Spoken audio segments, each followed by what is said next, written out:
Judgment ಓದ್ತಿದ್ದೆ ನಾನು. ಅದರಲ್ಲಿ ಪಂಡಿತ್ ನೆಹರು ಅವರು ಹೇಗೆ ಮೀಸಲಾತಿಯನ್ನ ವಿರೋಧಿಸಿದ್ರು, ಮೀಸಲಾತಿಯನ್ನ ಬಹಳ ಕೆಟ್ಟದಾಗಿ ವರ್ಣಿಸಿದ್ರು ಅನ್ನೋದನ್ನು ಕೂಡ ಕೋಟ್ ಮಾಡ್ತಾರೆ. ಭಗವದ್ಗೀತೆಯನ್ನು ಕೋಟ್ ಮಾಡ್ತಾರೆ. ನೆಹರು ಮೀಸಲಾತಿ ವಿರುದ್ಧವಾಗಿ ಸೈಕಲ್ ಎಷ್ಟಿದೆ ಈ ಕುಟುಂಬದಲ್ಲಿ, ಟ್ರ್ಯಾಕ್ಟರ್ ಎಷ್ಟಿದೆ, ಬಸ್ ಎಷ್ಟಿದೆ, ಅವ್ರ ವಿದ್ಯಾರ್ಹತೆ ಎಷ್ಟಿದೆ, ಭೂಮಿ ಎಷ್ಟಿದೆ, ಇವರಲ್ಲಿ ಗೌರ್ಮೆಂಟ್ ಎಂಪ್ಲಾಯ್ ಎಲ್ಲವನ್ನೂ ಕೂಡ ದಾಖಲು ಮಾಡಿರುವಂಥದ್ದು. ನೀವು ಬರೀ ನೀವು ಅದಕ್ಕೆ ಹೋದ್ರಿ, ನೀವು ಎಷ್ಟು ಜನ ಅಂಗವಿಕಲರಿದ್ದಾರೆ, ಎಷ್ಟು ಜನ ಅಂಗವಿಕಲರು, ಎಷ್ಟು ಜನ ಅಂಗವಿಕಲರಲ್ಲೂ ಎಷ್ಟು ಜನ ಕೂಡ್ರಿದ್ದಾರೆ, ಎಷ್ಟು ಜನ ಕಿವುಡ್ರಿದ್ದಾರೆ, ಎಷ್ಟು ಜನ ಗೂನಿದೆ, ಎಷ್ಟು ಜನ ಕಾಲಿಲ್ಲ, ಕೈ ಇಲ್ಲ. ನನಗನ್ಸುತ್ತೆ ವರದಿ ಹೋದಾಗ ನನಗೆ ಆಶ್ಚರ್ಯ ಆಯ್ತು. ಈ ದೇಶದ ಚಿತ್ರಣ ಕಾಣಿಸುತ್ತೆ. ಆಮೇಲೆ ಆಲ್ಮೋಸ್ಟ್ 92 ಲಕ್ಷ ಹೆಡ್ ಕೌಂಟ್ ಮಾಡಿರೋದು. ಇದು ಸೈಂಟಿಫಿಕ್ ಇಲ್ಲ, ಇದು ತಪ್ಪಿದೆ ಅನ್ನೋದಾದ್ರೆ ಇವತ್ತು ಕರ್ನಾಟಕ ರಾಜ್ಯದಲ್ಲಿರ್ತಕ್ಕಂಥ ಎಲ್ಲ ನಿಗಮಗಳು, ಅಭಿವೃದ್ಧಿ ನಿಗಮಗಳು ಮತ್ತೆ ಸರ್ಕಾರ ತಯಾರಿ ಮಾಡತಕ್ಕಂಥ ಯೋಜನೆಗಳು, ಇವೆಲ್ಲವನ್ನು ಯಾವ ಆಧಾರದ ಮೇಲೆ ಮಾಡ್ತೀರಿ ನೀವು? ಅದೇ ಸದಾಶಿವ ವರದಿ ರೆಫರ್ ಮಾಡಿರ್ತಕ್ಕಂಥ ಸ್ಟಾಟಿಸ್ಟಿಕ್ಸ್ ಅನ್ನ, ಅದೇ ಸದಾಶಿವ ವರದಿ ರೆಫರ್ ಮಾಡಿರ್ತಕ್ಕಂಥ ಸೆನ್ಸಸ್ ಅನ್ನ, ಅದೇ ಸದಾಶಿವ ತಗೊಂಡಿರ್ತಕ್ಕಂಥ ಎಲ್ಲ ಅಂಕಿ ಅಂಶಗಳನ್ನ ಇಟ್ಕೊಂಡು ಅದರ ಆಧಾರದ ಮೇಲೆ ಇವತ್ತು ವೈಜ್ಞಾನಿಕ ಜಾರಿ ಮಾಡಬಹುದು. ಸ್ನೇಹಿತರೆ ನಮಸ್ಕಾರ, ಜೈ ಭೀಮ್. ಕರ್ನಾಟಕದಲ್ಲಿ ಈಗ ಬಹಳ ದೊಡ್ಡ ಧ್ವನಿ ಅಂತಂದರೆ ಒಳ ಮೀಸಲಾತಿಯ ಜಾರಿ ಆಗಬೇಕು ಅನ್ನುವಂತಹ ಒಂದು ಹೋರಾಟದ ಧ್ವನಿ. ಈಗ ಕರ್ನಾಟಕದ ಎಲ್ಲ ಜಿಲ್ಲೆಗಳಲ್ಲಿ, ತಾಲೂಕುಗಳಲ್ಲಿ ಮತ್ತು ಬೆಂಗಳೂರು ನಗರದ ಹಲವಾರು ಪ್ರತಿಭಟನಾ ಸ್ಥಳಗಳಲ್ಲಿ ಒಳ ಮೀಸಲಾತಿ ಜಾರಿ ಆಗಬೇಕು, ಒಳ ಮೀಸಲಾತಿ ಜಾರಿ ಆಗಬೇಕು, ಒಳ ಮೀಸಲಾತಿ ಜಾರಿ ಆಗಬೇಕು ಅನ್ನುವಂತಹ ಒಂದು ಬಹಳ ದೊಡ್ಡ ಹೋರಾಟದ ಧ್ವನಿ ಎದ್ದಿದೆ. ನೀವು ಗಮನಿಸಬೇಕು, ಕರ್ನಾಟಕದ ಯಾವುದೇ ರಾಜಕೀಯ ಪಕ್ಷಗಳು ಇವತ್ತು ಒಳ ಮೀಸಲಾತಿಯ ವಿರುದ್ಧವಾಗಿ ಮಾತಾಡ್ತಾ ಇಲ್ಲ, ಆದರೆ ಜಾರಿ ಮಾಡ್ತಾ ಇಲ್ಲ. ಕಾಂಗ್ರೆಸ್, BJP, JDS ಹಾಗೆ ಉಳಿದಂತಹ ಬೇರೆ ಬೇರೆ ಏನು ಪಕ್ಷಗಳಿದ್ದಾವೆ, ಎಲ್ಲವೂ ಕೂಡ ನಾವು ಒಳ ಮೀಸಲಾತಿ ಪರವಾಗಿದ್ದೀವಿ, ಒಳ ಮೀಸಲಾತಿ ಪರವಾಗಿದ್ದೀವಿ ಅಂತ ಈಗ ಮಾತಾಡುವಂತಹ ಪರಿಸ್ಥಿತಿ ಬಂದಿದೆ.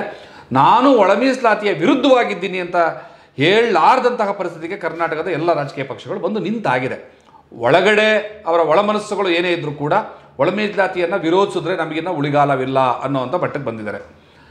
ಮಾನ್ಯ ಮುಖ್ಯಮಂತ್ರಿ ಸಿದ್ದರಾಮಯ್ಯನವರು ಕಳೆದ ವಿಧಾನಸಭಾ ಚುನಾವಣೆಯಲ್ಲಿ ಏನು 2018ರ ವಿಧಾನಸಭಾ ಚುನಾವಣೆಯಲ್ಲಿ ಸೋತಾಗ ಒಂದು ಮಾತನ್ನು ಹೇಳಿದರು, ಒಳ ಮೀಸಲಾತಿಯನ್ನು ಜಾರಿ ಮಾಡದೆ ನಾನು ಶಿಕ್ಷೆಯನ್ನು ಅನುಭವಿಸ್ಬೇಕಾಯಿತು ಅಂತ.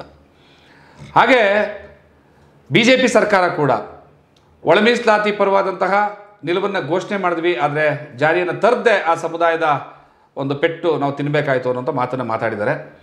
ಇಷ್ಟೆಲ್ಲ ಹೋರಾಟಗಳ ನಂತರ ಕರ್ನಾಟಕದ ಇತಿಹಾಸದಲ್ಲಿ 30-35 ವರ್ಷಗಳ ಒಂದು ಹೋರಾಟದ ನಂತರ ಒಳ ಮೀಸಲಾತಿ ಜಾರಿ ಮಾಡುವಂಥದ್ದು ಆಯಾ ರಾಜ್ಯ ಸರ್ಕಾರಗಳ ಹಕ್ಕು ಮತ್ತು ಕರ್ತವ್ಯ, ಅವ್ರ ಜವಾಬ್ದಾರಿ, ಅವರು ಅಧ್ಯಯನ ನಡೆಸಿ ಮಾಡಬೇಕು ಅನ್ನುವಂತಹ ಒಂದು ತೀರ್ಪು ಬಂದಾಗಿದೆ. ತೀರ್ಪು ಬಂದ ನಂತರ ಕೂಡ ಅದು ಸುಪ್ರೀಂ ಕೋರ್ಟಿನ ತೀರ್ಪು, 7 ಜನ ನ್ಯಾಯಾಧೀಶರು ಕೂತು ಕೊಟ್ಟಂತಹ ತೀರ್ಪಿನ ನಂತರ ಕೂಡ ಕರ್ನಾಟಕ ರಾಜ್ಯ ಸರ್ಕಾರ, ಸಿದ್ದರಾಮಯ್ಯನವರ ನೇತೃತ್ವದ ಕಾಂಗ್ರೆಸ್ ಸರ್ಕಾರ ಒಳ ಮೀಸಲಾತಿಯನ್ನು ಜಾರಿಗೆ ತರೋದರಲ್ಲಿ ಬಹಳ ದೊಡ್ಡ ಅಸಡ್ಡೆಯನ್ನು ತೋರ್ತಾ ಇದೆ ಅನ್ನುವಂಥ ಆಕ್ರೋಶ ರಾಜ್ಯದಲ್ಲಿ ಎದ್ದಿದೆ. ಆದರೆ ಒಳ ಮೀಸಲಾತಿಯನ್ನು ವಿರೋಧಿಸುವವರು ಕೂಡ ಒಂದು ಕಡೆ ಮಾತಾಡ್ತಾ ಇದ್ದಾರೆ. ಈಗ ನಾವು ಒಂದು ಸ್ಪಷ್ಟತೆಗೆ ಬರಬೇಕಾಗ್ತದೆ. ಈ ಬಗ್ಗೆ ಒಳ ಮೀಸಲಾತಿ ಜಾರಿ ಕುರಿತಂತೆ ನಮ್ಮ ಜೊತೆಯಲ್ಲಿ ಇವತ್ತು ಮಾತಾಡೋದಕ್ಕೆ ಖ್ಯಾತ ಹೈಕೋರ್ಟ್ನ ವಕೀಲರು ಪ್ರೊಫೆಸರ್ ಹರಿರಾಮ್ ಅವರು, ಭಾರತೀಯ ಪರಿವರ್ತನಾ ಸಂಘದ ರಾಜ್ಯ ಸಂಚಾಲಕರು ನಮ್ಮ ಜೊತೆಲಿದ್ದಾರೆ. ಅವರನ್ನು ಈ ಕಾರ್ಯಕ್ರಮಕ್ಕೆ ನಾನು ಸ್ವಾಗತಿಸ್ತಾ ಇದ್ದೇನೆ. ಸರ್, ಕಾರ್ಯಕ್ರಮಕ್ಕೆ ಸ್ವಾಗತ. ಸರ್ ನಮಸ್ಕಾರ, ಥ್ಯಾಂಕ್ ಯು. ಸರ್, ಈಗ ಒಳ ಮೀಸಲಾತಿ ಇಡೀ ರಾಜ್ಯದಲ್ಲಿ ಒಳ ಮೀಸಲಾತಿ ಆಗಬೇಕು ಅನ್ನೋಂಥದ್ದು ಎಲ್ಲರೂ ಮಾತಾಡ್ತಿದ್ದಾರೆ, ಆದರೆ ರಾಜ್ಯ ಸರ್ಕಾರ ಜಾರಿ ಮಾಡ್ತಾ ಇಲ್ಲ. ಮತ್ತು ಒಳ ಮೀಸಲಾತಿ ವಿರುದ್ಧವಾಗಿ ಮಾತಾಡುವಂತಹ ಕೆಲವು ಶಕ್ತಿಗಳು ಕೂಡ ಇದ್ದಾವೆ. ಒಳ ಮೀಸಲಾತಿ ಜಾರಿ ಆದರೆ ತಪ್ಪೇನು, ಒಳ ಮೀಸಲಾತಿ ಸಾಂವಿಧಾನಿಕವಾದಂತಹ ಒಂದು ಸಾಧ್ಯತೆ ಇರುವಂತಹ ಒಂದು ಸಂಗತಿಯ, ಮತ್ತು ಒಳ ಮೀಸಲಾತಿಗೆ ವಿರೋಧ ಯಾಕೆ ವ್ಯಕ್ತ ಆಗ್ತಿದೆ, ಒಳ ಮೀಸಲಾತಿ ಯಾಕೆ ಜಾರಿ ಆಗಲೇಬೇಕು, ಈ ಇಷ್ಟೂ ವಿಷಯಗಳನ್ನ ನೀವು ಒಂದಿಷ್ಟು ಸಂಕ್ಷಿಪ್ತವಾಗಿ ಮೊದಲನೇದಾಗಿ ತಿಳಿಸ್ಕೊಟ್ಬಿಡಿ. ಮೊದಲನೇದಾಗಿ ಬಹಳ ಮುಖ್ಯವಾಗಿ ಒಳ ಮೀಸಲಾತಿ ಅನ್ನುವಂಥದ್ದು ಈಗಾಗಲೇ ಸಾಂವಿಧಾನಿಕವಾಗಿ ಪರಿಶಿಷ್ಟ ಜಾತಿಗಳಿಗೆ, ಬಹಳ ಮುಖ್ಯವಾಗಿ ಪರಿಶಿಷ್ಟ ಜಾತಿಗಳಿಗೆ ಏನು ಸಾಂವಿಧಾನಿಕವಾಗಿ ಸಿಕ್ಕಿರ್ತಕ್ಕಂಥ ಮೀಸಲಾತಿ ಇದೆ, ಆ ಮೀಸಲಾತಿಯನ್ನು ಈಗ ನಾವು ಒಟ್ಟು ಒಂದು ಜಾತಿಗಳ ಗುಂಪಿಗೆ, ಅಂದರೆ ನಾವು ಮೊದಲನೇದಾಗಿ ಅರ್ಥ ಮಾಡ್ಕೋಬೇಕಾಗಿರೋದು ಪರಿಶಿಷ್ಟ ಜಾತಿಗಳು ಅಥವಾ ಶೆಡ್ಯೂಲ್ಡ್ ಕಾಸ್ಟ್ ಅಂತ ಹೇಳಿದ್ರೆ ಬಹಳ ಜನ ನಾವೇನು ಭಾವಿಸಿದ್ದೀವಿ ಅಂದರೆ ಶೆಡ್ಯೂಲ್ಡ್ ಕಾಸ್ಟ್ ಅಂದರೆ ಅದೊಂದು ಜಾತಿ ಅಂತ ಭಾವಿಸಿದ್ದೀವಿ. ಆದರೆ ಶೆಡ್ಯೂಲ್ಡ್ ಕಾಸ್ಟ್ ಅಂದರೆ ಒಂದು ಜಾತಿ ಅಲ್ಲ, ಅದು ಜಾತಿಗಳ ಪಟ್ಟಿ. ಹಾಗಾಗಿ ಕರ್ನಾಟಕ ರಾಜ್ಯದಲ್ಲಿ ಸುಮಾರು 101 ಜಾತಿಗಳು ಬರ್ತದೆ ಆ ಶೆಡ್ಯೂಲ್ ಕಾಸ್ಟ್ ಪಟ್ಟಿಯಲ್ಲಿ ಅಥವಾ ಪರಿಶಿಷ್ಟ ಜಾತಿಗಳ ಪಟ್ಟಿಯಲ್ಲಿ. ಹಾಗಾಗಿ ಇಷ್ಟು ವರ್ಷಗಳು ಅಂದರೆ ಏನು ನಮಗೆ 1950ರ ಸಂವಿಧಾನದ ಆಧಾರದ ಮೇಲೆ ಸಿಕ್ಕಂಥ ಮೀಸಲಾತಿ ಇದೆ. ಆ ಮೀಸಲಾತಿಯಲ್ಲಿ ಉದಾಹರಣೆಗೆ ಕರ್ನಾಟಕದಲ್ಲಿ 15% ಮೀಸಲಾತಿ ಇದೆ. ಈ 15% ಮೀಸಲಾತಿಯನ್ನು ನಾವು ಉದಾಹರಣೆಗೆ 100 ಹುದ್ದೆಗಳನ್ನು ನಾವು ನೌಕರಿಗೆ ಕರೆದ್ರೆ ಅಥವಾ ಯಾವುದೋ ಒಂದು ಯೂನಿವರ್ಸಿಟಿಯಲ್ಲೋ ಇನ್ನೊಂದು ಕಡೆ ಸೀಟ್ಗಳನ್ನು ಕರೆದಾಗ ಸಂದರ್ಭದಲ್ಲಿ ಆ 100 ಸೀಟುಗಳಿಗೆ ಈ 101 ಜಾತಿಗಳು ಅಪ್ಲೈ ಮಾಡ್ತಾರೆ. ಯಾರು ಬೇಕಾದ್ರೂ ಅಪ್ಲೈ ಮಾಡ್ತಾರೆ. ಅದರಲ್ಲಿ ಯಾರು ಚೆನ್ನಾಗಿ ಪರ್ಫಾರ್ಮ್ ಮಾಡಿರ್ತಾರೆ ಅಥವಾ ಯಾರಿಗೆ ಎಲಿಜಿಬಿಲಿಟಿ ಇರ್ತದೋ ಅಥವಾ ಯಾರಿಗೆ ಅರ್ಹತೆ ಅಂದರೆ ನಾವು ಹೇಳೋಂಗೆ ಮೆರಿಟ್ ಅಥವಾ ನಾವೇನೋ ರ್ಯಾಂಕಿಂಗ್ ಅಥವಾ ಮಾರ್ಕ್ಸ್ ಅಂತ ಹೇಳ್ತೀವಲ್ಲ, ಅತಿ ಹೆಚ್ಚು ಯಾರು ತಗೊಂಡಿರ್ತಾರೆ ಅಥವಾ ಎಲಿಜಿಬಿಲಿಟಿ ಯಾರಿಗೆ ಜಾಸ್ತಿ ಇರ್ತದೋ ಅಂಥವ್ರಿಗೆ ಕೊಡುವಂಥದ್ದು ಇರ್ತಕ್ಕಂಥ ಒಂದು ವ್ಯವಸ್ಥೆ. ಆದರೆ ಅದು ತಪ್ಪಲ್ಲ, ಅದು ಇಲ್ಲಿಯವರೆಗೂ ಕೂಡ ನಡ್ಕೊಂಬಂದಿರ್ತಕ್ಕಂಥದ್ದು ಸರಿಯೇ.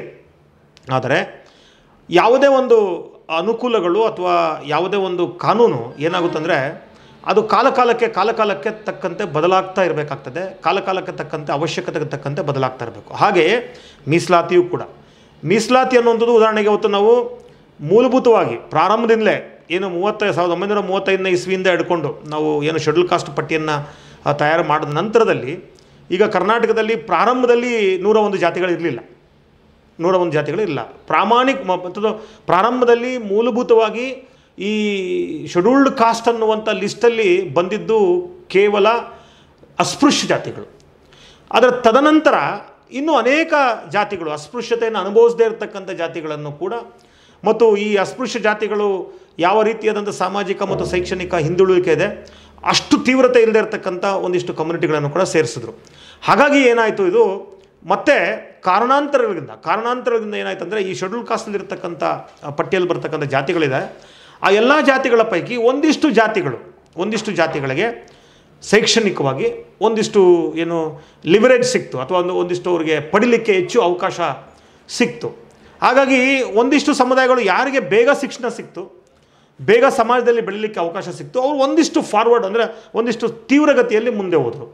ಆದರೆ ಇನ್ನೊಂದಿಷ್ಟು ಸಮುದಾಯಗಳು ಬೇರೆ ಬೇರೆ ಕಾರಣಗಳಿಗೆ ಅಂದರೆ ಏನು ಅವ್ರಿಗೆ ಶಿಕ್ಷಣ ದಕ್ಕಿದ್ದೇ ನಿಧಾನ ಮತ್ತು ಅವರಿಗಿದ್ದಂಥ ಒಂದು ಸಾಮಾಜಿಕ ಒಂದೇನೋ ಜಾಗೃತಿ ಇರ್ಬೋದು ಅಥವಾ ಆ ಸಮುದಾಯದಲ್ಲಿ ಒಂದು ಚಳುವಳಿಯ ಅಥವಾ ಒಂದು ಯಾವುದೋ ಒಂದು ಹೋರಾಟದ ಭಾವನೆ ಕಿಚ್ಚು ನಿಧಾನಗತಿಯಲ್ಲಿ ಅವರಿಗೆ ಅದು ಬಂದಿದ್ದು ಮತ್ತು ಬೇರೆ ಬೇರೆ ಕಾರಣಗಳು ಇವನ್ ಇನ್ಕ್ಲೂಡಿಂಗ್ ಜಾತಿಯ ಕಾರಣಕ್ಕೂ ಕೂಡ ಅವು ಒಂದಿಷ್ಟು ಹಿಂದೆ ಉಳ್ಕೊಂಡು ಅಂದರೆ ಈ ಪರಿಶಿಷ್ಟ ಜಾತಿ ಬರ್ತಕ್ಕಂಥ ಜಾತಿಗಳ ಒಂದಿಷ್ಟು ಜಾತಿಗಳಿಗಿಂತ ಹಿಂದೆ ಉಳ್ಕೊಂಡು. ಹಾಗಾಗಿ ಏನಾಯಿತು, ಇದು ಕ್ರಮೇಣ ಏನೋ 1 ತಲೆಮಾರು 2 ತಲೆಮಾರು ಆಗ್ತಿದ್ದಂಗೆ ಅನೇಕ ಜಾತಿಗಳಲ್ಲಿ ಇವರು 2-3 ತಲೆಮಾರುಗಳು ಮುಂದೆ ಬಂದಿದ್ದರೆ ಇನ್ನೊಂದು ಅನೇಕ ಜಾತಿಗಳಲ್ಲಿ 1 ತಲೆಮಾರು ಕೂಡ ಅವಕಾಶ ಸಿಗದೇ ಇರತಕ್ಕಂಥ ಪರಿಸ್ಥಿತಿ ಬಂತು. ಹಾಗಾಗಿ ಆ ಕಾಲಘಟ್ಟದಲ್ಲಿ ಏನಾಯಿತು ಅಂದರೆ ಮೂಲಭೂತವಾಗಿ ಏನು ತಮಿಳುನಾಡು, ಹರಿಯಾಣ, ಪಂಜಾಬ್ ಮತ್ತು ಆಂಧ್ರ ಪ್ರದೇಶ ಇಷ್ಟು ರಾಜ್ಯಗಳಲ್ಲಿ ಅಲ್ಲೇನಾಯಿತು ಒಂದಿಷ್ಟು ಶೆಡ್ಯೂಲ್ ಕಾಸ್ಟಲ್ಲಿರುವಂಥ ಜಾತಿಗಳಿಗೆ ಅವಕಾಶಗಳು ಸಿಗ್ತಾ ಇಲ್ಲ. ಹಾಗಾಗಿ ನೀವು ಆ ಮೀಸಲಾತಿಯನ್ನು ಏನು ಮಾಡ್ತೀರಂದರೆ ಆ ಶೆಡ್ಯೂಲ್ ಕಾಸ್ಟಲ್ಲಿರ್ತಕ್ಕಂಥ ಲಿಸ್ಟ್ ಇದೆಯಲ್ಲ ಅದನ್ನು ವರ್ಗೀಕರಿಸಿ, ಭಾಗ ಅಲ್ಲ. ಭಾಳ ಜನ ಶೆಡ್ಯೂಲ್ ಕಾಸ್ಟನ್ನು ಭಾಗ ಮಾಡೋದು ಅಂತ ಮಾತಾಡ್ತಾರೆ. ಭಾಗ ಅಲ್ಲ, ಅದು ಅಂದರೆ ಗುಂಪು ಮಾಡೋದಂಥದ್ದು. ಈ ಶೆಡ್ಯೂಲ್ ಈಗ ಆಲ್ರೆಡಿ ಇದನ್ನು ಹೊಸದೇನಲ್ಲ, ಇದು ಈಗ ಆಲ್ರೆಡಿ ಇದು ಹಿಂದುಳಿದ ಜಾತಿಗಳ ಪಟ್ಟಿಯಲ್ಲಿ ಇದೆ. 2A 2B 3A 3B ಅಂತ ಇದೆಯಲ್ಲ, ಅದೇ ಥರದ್ದನ್ನು ಇಲ್ಲೂ ಕೂಡ ಇದು ಆಂಧ್ರದಲ್ಲಿ ಮಾಡಿದ್ರು. ಏನೋ ABCD ಅಂತ ಮಾಡಿದ್ರು. ಹಾಗೆ ನೀವು ಹರಿಯಾಣದಲ್ಲಿ ತಗೊಂಡ್ರೆ block A block B block ಅಂತ ಮಾಡಿದ್ರು. ಹಾಗೆ ನೀವು ಪಂಜಾಬಲ್ಲೂ ಕೂಡ ಅಷ್ಟೇ ಅನ್ನೋದು, ಅಲ್ಲಿ ವಾಲ್ಮೀಕಿಗಳಿಗೂ ಮತ್ತು ಮಜ್ಲಿ ಸಿಖ್ಗಳಿಗೆ ಕೊಟ್ಟರು. ಹಾಗೆ ಕರ್ನಾಟಕದಲ್ಲೂ ಕೂಡ ಸದಾಶಿವ ಆಯೋಗ ಏನು ಹೇಳ್ತಂದರೆ ಇಲ್ಲಿ ABCD ಅಂತ 4 ಗುಂಪುಗಳನ್ನು ಮಾಡಿ ಅದರಲ್ಲಿ ಹೊಲೆಯ ಮತ್ತು ಸಂಬಂಧಿತ ಜಾತಿಗಳು, ಮಾದಿಗ ಮತ್ತು ಸಂಬಂಧಿತ ಜಾತಿಗಳು ಮತ್ತು ಸ್ಪೃಶ್ಯ ಮತ್ತು ಬರ್ತಕ್ಕಂಥ ಜಾತಿಗಳು ಮತ್ತು ಅಂಥದ್ದು ನೊಮ್ಯಾಡಿಕ್ ಅಲಮಾರಿ ಶೆಡ್ಯೂಲ್ ಕಾಸ್ಟ್ ಬರ್ತಕ್ಕಂಥವ್ರು ಇವ್ರನ್ನ ಮಾಡಿ ಅವರವರ ಜನಸಂಖ್ಯೆಗೆ ಅನುಗುಣವಾಗಿ ಮೀಸಲಾತಿನ ಇಟ್ಬಿಡೋಣ. ಈಗ ಉದಾಹರಣೆಗೆ ಹೊಲೆಯ ಮತ್ತು ಸಂಬಂಧಿತ ಜಾತಿಗಳು ಆ ಶೇರ್ ಏನಿದೆಯೋ ಅದರಲ್ಲಿ ಅವರು ಕಾಂಪಿಟೇಷನ್ ಮಾಡಲಿ. ಮಾದಿಗ ಮತ್ತು ಸಂಬಂಧಿತ ಜಾತಿಗಳು ಅವರೆಷ್ಟು ಶೇರ್ ಬರ್ತದೆ ಅದರೊಳಗೆ ಆ ಜಾತಿಗಳು ಮಾತ್ರ ಕಾಂಪಿಟೇಷನ್ ಮಾಡಲಿ. ಹಾಗೆ ಹಾಗೆ D 4 ಗುಂಪುಗಳಿದೆಯಲ್ಲ ಆಯಾ ಗ್ರೂಪಲ್ಲಿ ಕಾಂಪಿಟೇಷನ್ ಮಾಡಲಿ. ಆವಾಗ ಏನಾಗುತ್ತಂದರೆ ಆಯಾ ಗುಂಪುಗಳಿಗೆ ಆ ಒಳಗಿರ್ತಕ್ಕಂಥ ಅಂದರೆ ಶೆಡ್ಯೂಲ್ ಕಾಸ್ಟಲ್ಲಿರ್ತಕ್ಕಂಥ ಪ್ರತಿಯೊಂದು ಜಾತಿಗೂ ಕೂಡ ಅವಕಾಶ ಸಿಗ್ತದೆ. ಇದು ನಿಜವಾದ ಬಾಬಾ ಸಾಹೇಬ್ ಅಂಬೇಡ್ಕರ್ ಹೇಳಿದಂಥ ಸಾಮಾಜಿಕ ನ್ಯಾಯ, ಸಂವಿಧಾನ ಹೇಳಿದಂಥ ಸಾಮಾಜಿಕ ನ್ಯಾಯ. ಹಾಗಾಗಿ ಇದನ್ನು ನಾವು ಮೀಸಲಾತಿಯನ್ನು ಭಾಗ ಮಾಡಿ ವರ್ಗೀಕರಿಸಿ ಆ ಒಂದು ಒಂದು ಒಟ್ಟು ಶೆಡ್ಯೂಲ್ ಕಾಸ್ಟ್ನ ಒಂದು ಐಕ್ಯತೆಯನ್ನು ಕಾಪಾಡ್ಕೊಳ್ಳೋದಕ್ಕೆ.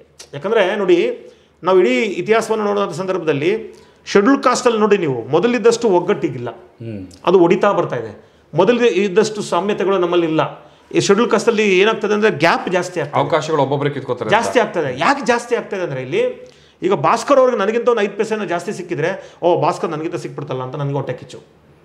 ಸಮಾನ ಸಿಕ್ಕಿದ್ರೆ ಅದಿಲ್ಲ, ಸಮಾನವಾಗಿ ಸಿಕ್ಕಿದ್ರೆ ಪ್ರಶ್ನೆ ಬರೋದೇ ಇಲ್ಲ ಅದು. ಹಾಗಾಗಿ ಇಲ್ಲೇನಾಗಿದೆ ಅಂದರೆ, ನನಗೆ ಭಾಸ್ಕರ್ಗೂ ಮತ್ತು ಕೂಡ ಉದಾಹರಣೆಗೆ ಭಾಸ್ಕರ್ಗೆ 5 ರೂಪಾಯಿ ಸಿಗಬೇಕಾಗಿತ್ತು, ಆದರೆ ಭಾಸ್ಕರ್ಗೆ 5 ರೂಪಾಯಿ ಸಿಕ್ಕಿಲ್ಲ, ಅವ್ರಿಗೆ 2 ರೂಪಾಯಿ ಸಿಕ್ಕಿರೋದು. ನನಗೊಂದು 5 ರೂಪಾಯಿ ಸಿಗಬೇಕಾಗಿತ್ತು, ನನಗೂ 5 ರೂಪಾಯಿ ಸಿಕ್ಕಿಲ್ಲ, ನನಗೆ 1 ರೂಪಾಯಿ ಸಿಕ್ಕಿದೆ. ಅಂದರೆ ಇಲ್ಲಿ ಇಬ್ಬರಿಗೂ ಮೋಸ ಆಗಿದೆ. ಆದರೆ ಭಾಸ್ಕರ್ಗೆ ನನಗಿಂತ 1 ರೂಪಾಯಿ 2 ರೂಪಾಯಿ ಜಾಸ್ತಿ ಸಿಕ್ಕಿದೆ ಅನ್ನೋ ಕಾರಣಕ್ಕೆ, ನನಗೆ ಕಡಿಮೆ ಸಿಕ್ಕಿದೆ ಅನ್ನೋ ಕಾರಣಕ್ಕೆ ನನಗೆ ಭಾಸ್ಕರ್ ಮೇಲೆ ಹೊಟ್ಟೆ ಕಿಚ್ಚು. ಅದೇನಾಗುತ್ತೆ, ಕಾಲಾಂತರದಲ್ಲಿ ಅದು ಜಾತಿಯ ಸಂಘರ್ಷವಾಗಿ ಇವತ್ತು, ಹಾಗಾಗಿ 101 ಜಾತಿಗಳು ಕೂಡ ನಾವು ಬೇರೆ ಅನ್ನೋದಾಗ್ತದೆ. ಹಾಗಾಗಿ ಇದನ್ನು ಒಳ ಮೀಸಲಾತಿ ಮಾಡಿದ್ರೆ, ಈಗ ಭಾಳ ಜನ ಹೇಳ್ತಿದ್ದಾರೆ ಇದು ಶೆಡ್ಯೂಲ್ ಕಾಸ್ಟ್ ಹೊಡಿತದಂತ. ಇಲ್ಲ, ಇದು ಒಟ್ಟುಗೂಡಿಸ್ತದೆ. ಯಾಕಂದರೆ ಭಾಸ್ಕರ್ ಬರ್ತೀನಿ, ಅದೇ ಪ್ರಶ್ನೆಗೆ ಬರ್ತೀನಿ. ಇಲ್ಲಿ ಮುಖ್ಯವಾಗಿ ನಾವು ಪರಿಹರಿಸಬೇಕಾಗಿರುವಂಥ ಪ್ರಶ್ನೆಗಳು ಕೆಲವು ಇದ್ದಾವೆ. ಒಳ ಮೀಸಲಾತಿ ಜಾರಿ ಆಯಿತು ಅಂತಂದರೆ ದಲಿತ ಸಮುದಾಯ ಒಡೆದೋಗ್ತದೆ ಅನ್ನುವಂಥ ಒಂದು ವಾದ. ಎರಡನೇದು, ಒಳ ಮೀಸಲಾತಿಯನ್ನು ಜಾರಿ ಮಾಡ್ತು ಅಂದರೆ ಕೆನೆ ಪತ್ರ ಬಂದುಬಿಡ್ತದೆ ಅನ್ನುವಂತಹ ಒಂದು ವಾದ. ಮತ್ತು ಒಳ ಮೀಸಲಾತಿ ಜಾರಿ ಮಾಡೋದ್ರಿಂದ ನಮಗೆ ಏನಿದು ಈ ದಲಿತ ಸಮುದಾಯದ ಒಟ್ಟು ಐಕ್ಯತೆ ಇದೆಯಲ್ಲ, ಅದಕ್ಕೆ ಒಂದು ಐತಿಹಾಸಿಕವಾದಂತಹ ದ್ರೋಹ ಆಗ್ತದೆ. ಅದಕ್ಕೆ ಅರ್ಥವೇ ಇಲ್ಲ, ನನಗೆ ಗೊತ್ತಿಲ್ಲ ಇದು ಯಾಕೆ ಹೇಳ್ತಾ ಇದ್ದಾರೆ ಅಂತ ಆಗ್ತದೆ ಅನ್ನೋಂಥ ವಾದಗಳಿರ್ತದೆ.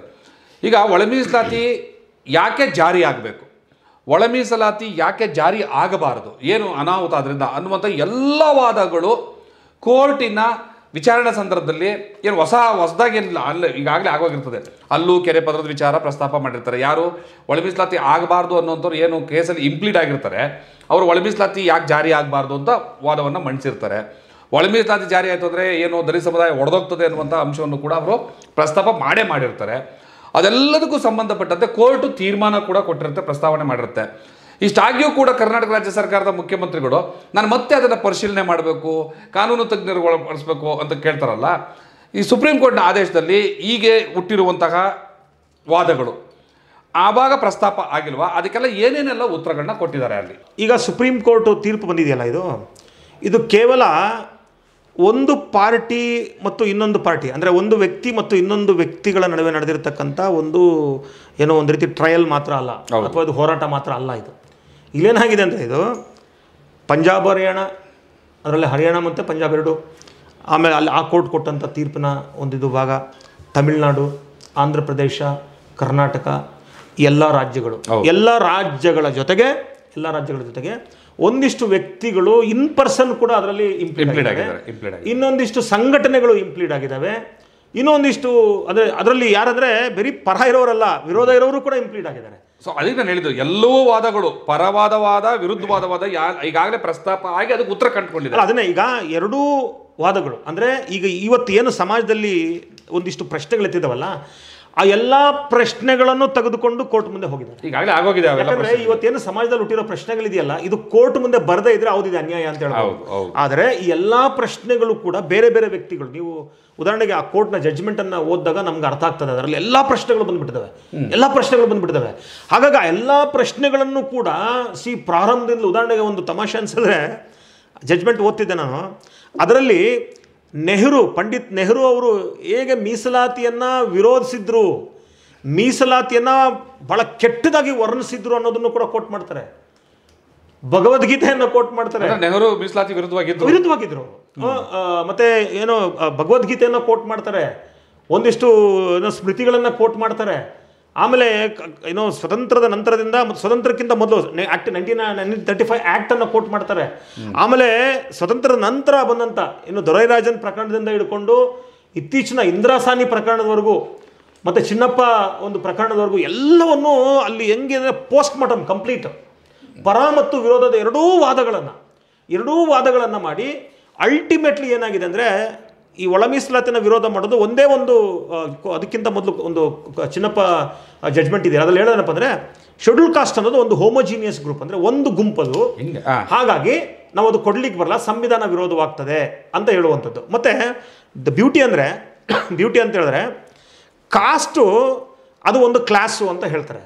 ಆಮೇಲೆ ಈಗ ಉದಾಹರಣೆಗೆ 15.4 ಕ್ಲಿಯರ್ ಆಗಿ ಹೇಳ್ತದೆ, nothing in this article shall prevent a state from making any special provision for any class of citizen who is educational and backward.